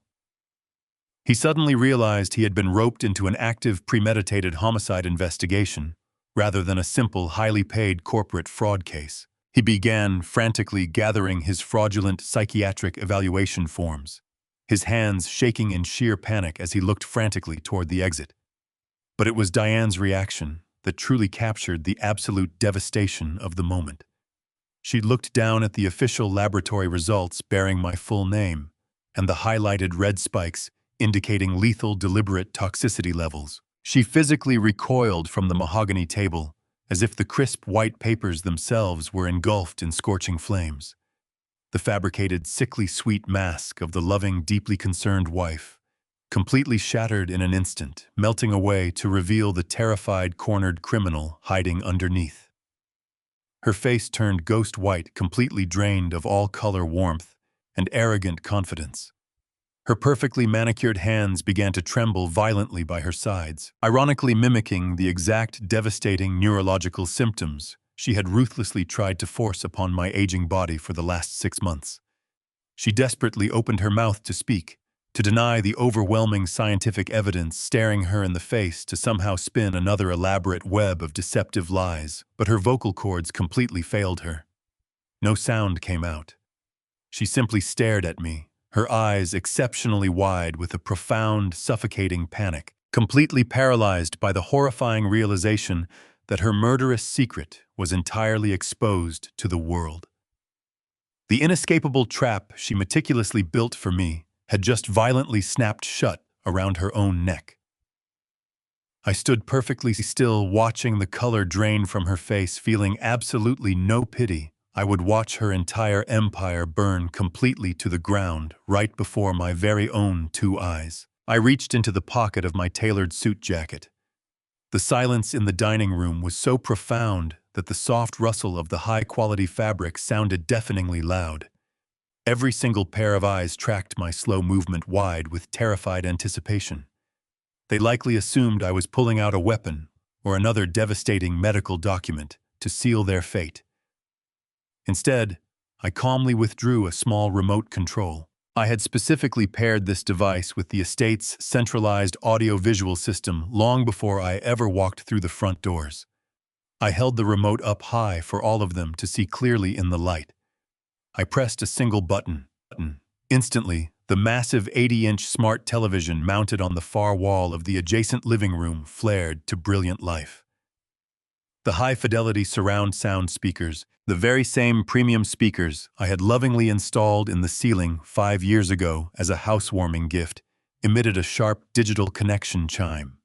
The crisp, undeniable audio recording began to play at maximum volume. Diane's voice echoed powerfully through the sprawling house, loud and clear. "The heavy metals are working perfectly," the recorded voice boasted, dripping with malicious, arrogant satisfaction. "Did you see how badly his hands were shaking today?" The distinct sound of clinking champagne glasses rang out from the speakers, followed immediately by Greg's booming, cruel laughter. The recording transitioned into Bradley and Greg actively negotiating the illegal sale of my restricted aerospace patents. They openly discussed securing $150 million from the foreign syndicate. The deeply classified propulsion technology, the exact offshore banking routing numbers, and the specific timeline for having me permanently committed to a secure psychiatric ward were all being broadcast loudly and clearly for every single person in the room to hear. The effect on the opulent dining room was instantaneous and utterly catastrophic. The two foreign technology executives, who had been sitting completely frozen in their plush chairs, suddenly realized the absolute terrifying magnitude of their legal exposure. They were not just caught in the middle of a petty family dispute over a wealthy old man's inheritance. They were actively sitting in a room while undeniable, high-definition audio evidence of international corporate espionage and attempted murder played loudly from the television. The inescapable trap had officially sprung, and they were caught right in the dead center of it. Total, unadulterated panic erupted violently around the heavy mahogany table. Greg was the first to completely break under the crushing pressure. His arrogant, tough guy facade vanished entirely instantly, replaced by the frantic, mindless terror of a cornered animal. He shoved his heavy wooden chair backward so violently that it tipped over and crashed loudly against the polished hardwood floor. He abandoned his crying wife, he abandoned my treacherous son, and he completely abandoned his dignity. He turned and made a desperate sprinting dash toward the massive glass patio doors at the back of the house. Bradley jumped to his feet, his face flushed with a volatile mixture of profound fear and blind, irrational rage. He pointed a trembling, sweaty finger directly at my face. "You cannot do this," he screamed, his voice cracking pathetically under the intense, suffocating pressure. "That is illegal wiretapping. You recorded us without our explicit consent. I will have my corporate lawyers bury you for this. I will personally sue you for everything you have left." He was completely delusional, still clinging desperately to the pathetic, fading belief that civil litigation could somehow save him from federal treason and attempted homicide charges. Amanda began to sob hysterically, burying her tear-streaked face deeply into her trembling hands, as the sheer crushing weight of her impending imprisonment finally crashed down upon her shoulders. The corrupt psychiatrist, suddenly realizing his entire medical career and his personal freedom were completely destroyed, dropped his fraudulent medical binder onto the floor. The fake evaluation papers scattered everywhere. He curled into a tight, trembling ball in the far corner of the dining room, weeping openly. Meanwhile, the two foreign executives completely ignored the screaming family members. They frantically lunged for their expensive leather briefcases resting near their feet, desperate to retrieve their encrypted laptops and untraceable banking tokens. They desperately tried to snap the brass locks shut and scrambled toward the grand front entryway, their expensive leather shoes slipping frantically on the highly polished wood. They needed to escape the physical premises before the local authorities could be called to investigate the disturbance. They had absolutely no idea that local law enforcement was not the entity they needed to worry about today. I remained perfectly still in the exact center of the chaotic dining room, quietly anchoring the violent, desperate storm swirling completely around me. I did not yell back at Bradley's pathetic threats. I did not move to physically block the terrified foreign executives from trying to flee the scene. I simply raised my left arm with absolute calmness and looked down at my silver wristwatch. The delicate second hand swept methodically across the elegant face of the dial. The timing of this operation had to be absolutely flawless. Agent Miller and his elite counterintelligence tactical units had been silently waiting in the surrounding woods for my specific audio cue. 5. I said, my voice cutting cleanly and deeply through the frantic shouting and the loud audio recording still playing relentlessly from the television. Bradley stopped screaming for a fraction of a second, staring at me in total bewildered confusion. 4. Greg reached the heavy brass handle of the back patio door, desperately pulling it downward to escape into the sprawling, manicured backyard. 3. The foreign executives bumped violently into each other in the grand foyer, sprinting wildly toward the massive front doors. 2. Diane remained completely paralyzed in her chair at the head of the table, her eyes locked onto my face in absolute unblinking horror. 1. The world suddenly exploded in a deafening symphony of shattered glass and splintering wood. The massive floor-to-ceiling glass patio doors at the back of the house completely exploded inward, raining thousands of glittering shards across the expensive Persian rugs. Greg was violently thrown backward by the concussive force of the physical breach.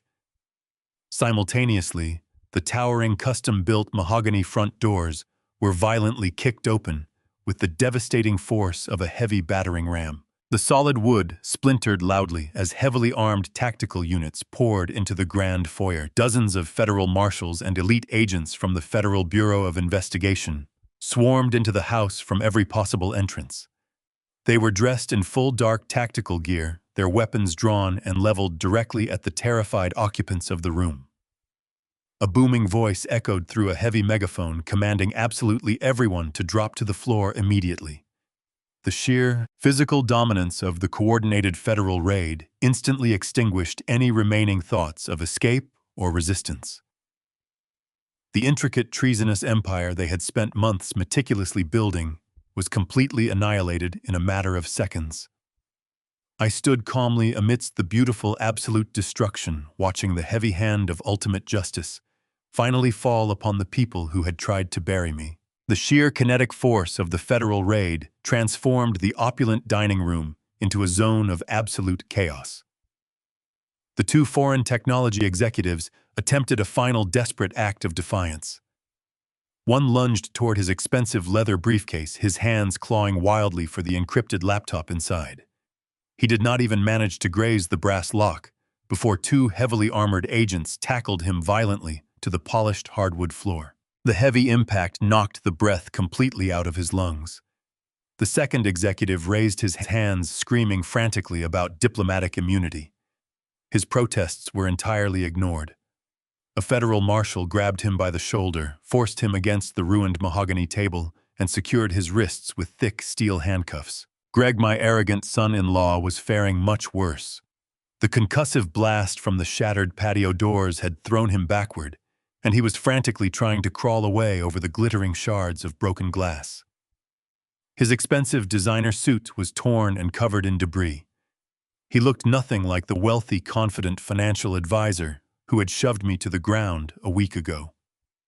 He looked like a pathetic, terrified coward. A towering tactical agent stepped forward and planted a heavy combat boot squarely onto the center of Greg's back, pinning him firmly against the ruined Persian rug. The agent hauled Greg's arms backward, snapping the cold steel cuffs securely around his wrists. The agent read him his rights, booming with absolute authority, officially charging him with corporate fraud, wire fraud, and conspiracy to commit high treason against the United States of America. Bradley, the son I had poured my entire life into, was completely paralyzed by the overwhelming display of federal power. He stood frozen near his private study doors, his hands raised high in the air, his face completely drained of all color. Two agents approached him quickly. They spun him around, pushing his chest forcefully against the intricately carved wooden frame of the door. Bradley did not fight back. He simply collapsed emotionally.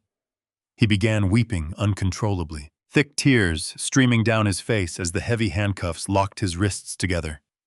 He cried out for a lawyer, begging the agents to understand that his manufacturing company was just facing a temporary liquidity crisis. The agents ignored his desperate pleading. They informed him that he was under arrest for severe corporate espionage and conspiracy to sell restricted federal defense assets. His entire world was instantly reduced to ashes. In the far corner of the ruined room, Amanda was losing her mind completely. The smug, entitled smirk she always wore had vanished, replaced by a mask of pure hysterical panic. As a female federal marshal grabbed her arms to detain her, Amanda began screaming at the top of her lungs. She shrieked that she was completely innocent, that she had absolutely nothing to do with the illegal patent sale or the financial embezzlement. She pointed her trembling fingers directly at her husband and her brother-in-law, screaming that it was all Greg and Bradley's fault. She desperately claimed that she was just a wife who followed orders. The federal marshal simply tightened her grip, advising Amanda that her active participation in the conspiracy was fully documented on the audio recording. Her hysterical sobbing echoed sharply. The corrupt psychiatrist was already in custody, sitting silently on the floor, with his head bowed in absolute defeat, fully realizing his entire medical career was permanently destroyed. But my attention was not on the doctor or my crying son or my terrified son-in-law. My eyes were locked entirely onto Diane. My wife of 50 years had not moved from her chair at the head of the dining table. She sat perfectly still, surrounded by the chaotic whirlwind of federal agents and shattered glass. A senior agent approached her slowly. He asked her to stand up and place her hands behind her back. For a brief second, she hesitated, looking around the room, as if waiting for someone to rescue her from this terrible nightmare. But there was no rescue coming. Slowly, her trembling legs pushed her upward.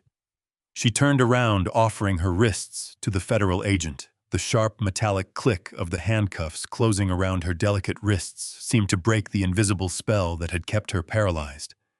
The cold, horrifying reality of her situation finally shattered her meticulous composure. Her legs gave out completely. She collapsed heavily onto her knees, the expensive fabric of her designer dress pooling onto the floor amidst the debris of her ruined empire. She looked up, her eyes frantically searching the chaotic room until they found me standing calmly in the center of the destruction. Real, genuine tears of absolute terror began to pour down her pale cheeks. She was crying because the impenetrable fortress she thought she controlled had been completely demolished by the very man she had systematically underestimated. "Harold, please," she cried out, her voice cracking with raw, desperate agony. She pulled against the steel chains binding her wrists, leaning her upper body toward me. "I am your wife. We have been together for 50 years. Please, you have to stop this. We can fix this. I know I made a terrible mistake, but I love you. Do not let them take me away. We can go to counseling. We can start over." Her desperate pleading washed over me, but it found absolutely no purchase in my heart. The profound emotional void inside me remained perfectly still and undisturbed. I looked down at the woman kneeling in the broken glass. I looked at the hands that had carefully measured toxic heavy metals into my morning coffee, watching me slowly deteriorate with a smile on her face. I took a slow, deliberate step forward, closing the physical distance between us. I stood towering over her kneeling form, my posture perfectly straight. I looked directly into her terrified, weeping eyes with absolute zero emotion. "You killed your husband the day you put poison in his cup," I said, my voice completely flat and devoid of any remaining warmth or mercy.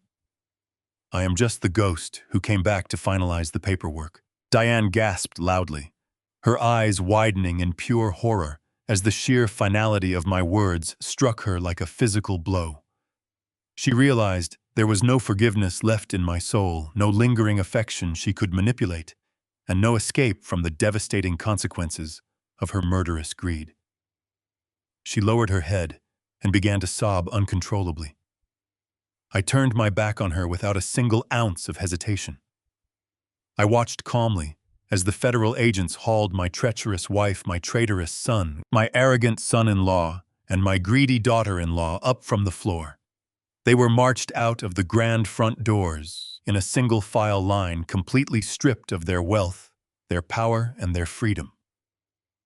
I stood alone in the quiet ruins of the Dallas estate, listening to the heavy doors of the armored transport vehicles slamming shut outside. The long, violent storm was finally over, and the absolute justice I had meticulously sought was fully served in silence. A full year has passed since that chaotic morning. The extensive federal investigation was swift and absolutely merciless.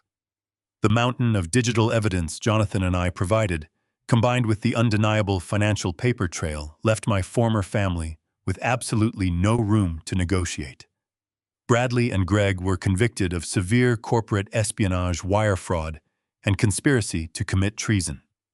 They were both handed 30-year sentences in a maximum security federal penitentiary.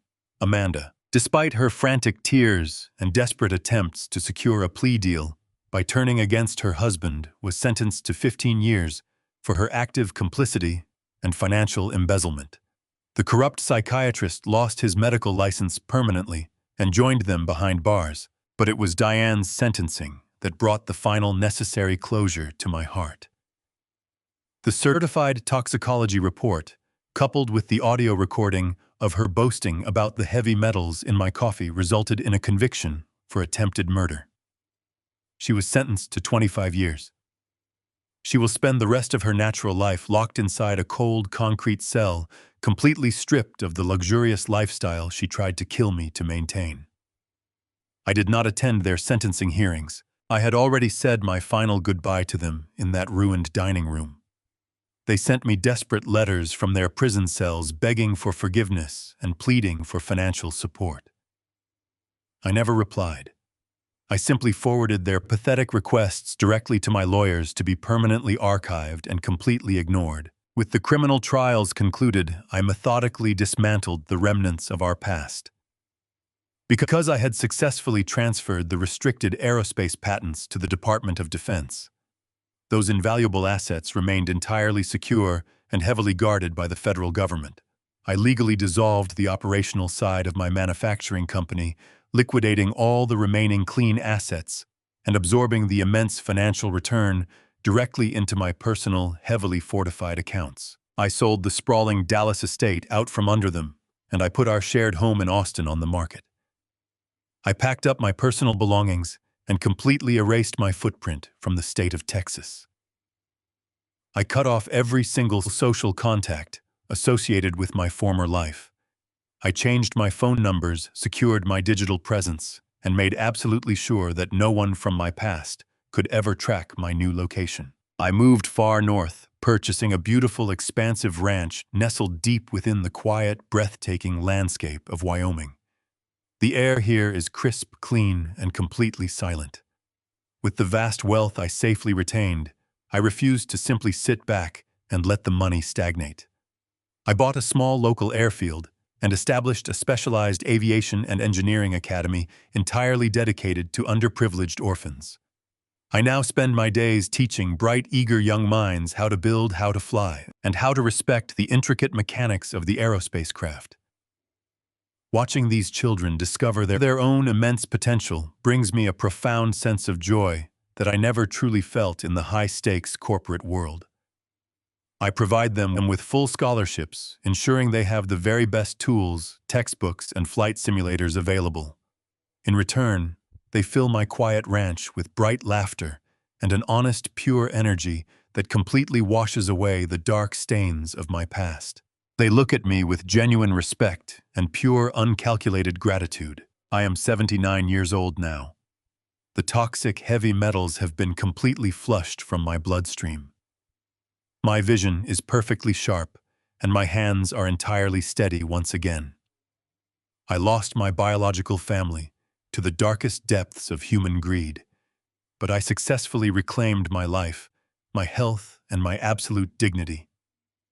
I finally found the peaceful, rewarding retirement I had always worked for, surrounded by an entirely new family of my own careful choosing. I am truly at peace now, looking steadily forward. Sometimes the people who share your blood are the ones most willing to bleed you dry. We spend our lives building empires for our families, assuming love is a guaranteed return on investment. But true character is always revealed when money is placed on the table.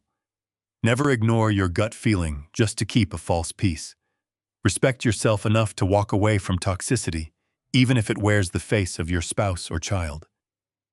True family is built on loyalty and respect, not sheer entitlement. When they show you their true colors, do not argue, just walk away. Have you ever faced a shocking betrayal from someone you trusted with your entire life? How did you find the strength to fight back? Please share your story in the comments below. Do not forget to like this video and subscribe to our channel for more stories of ultimate justice.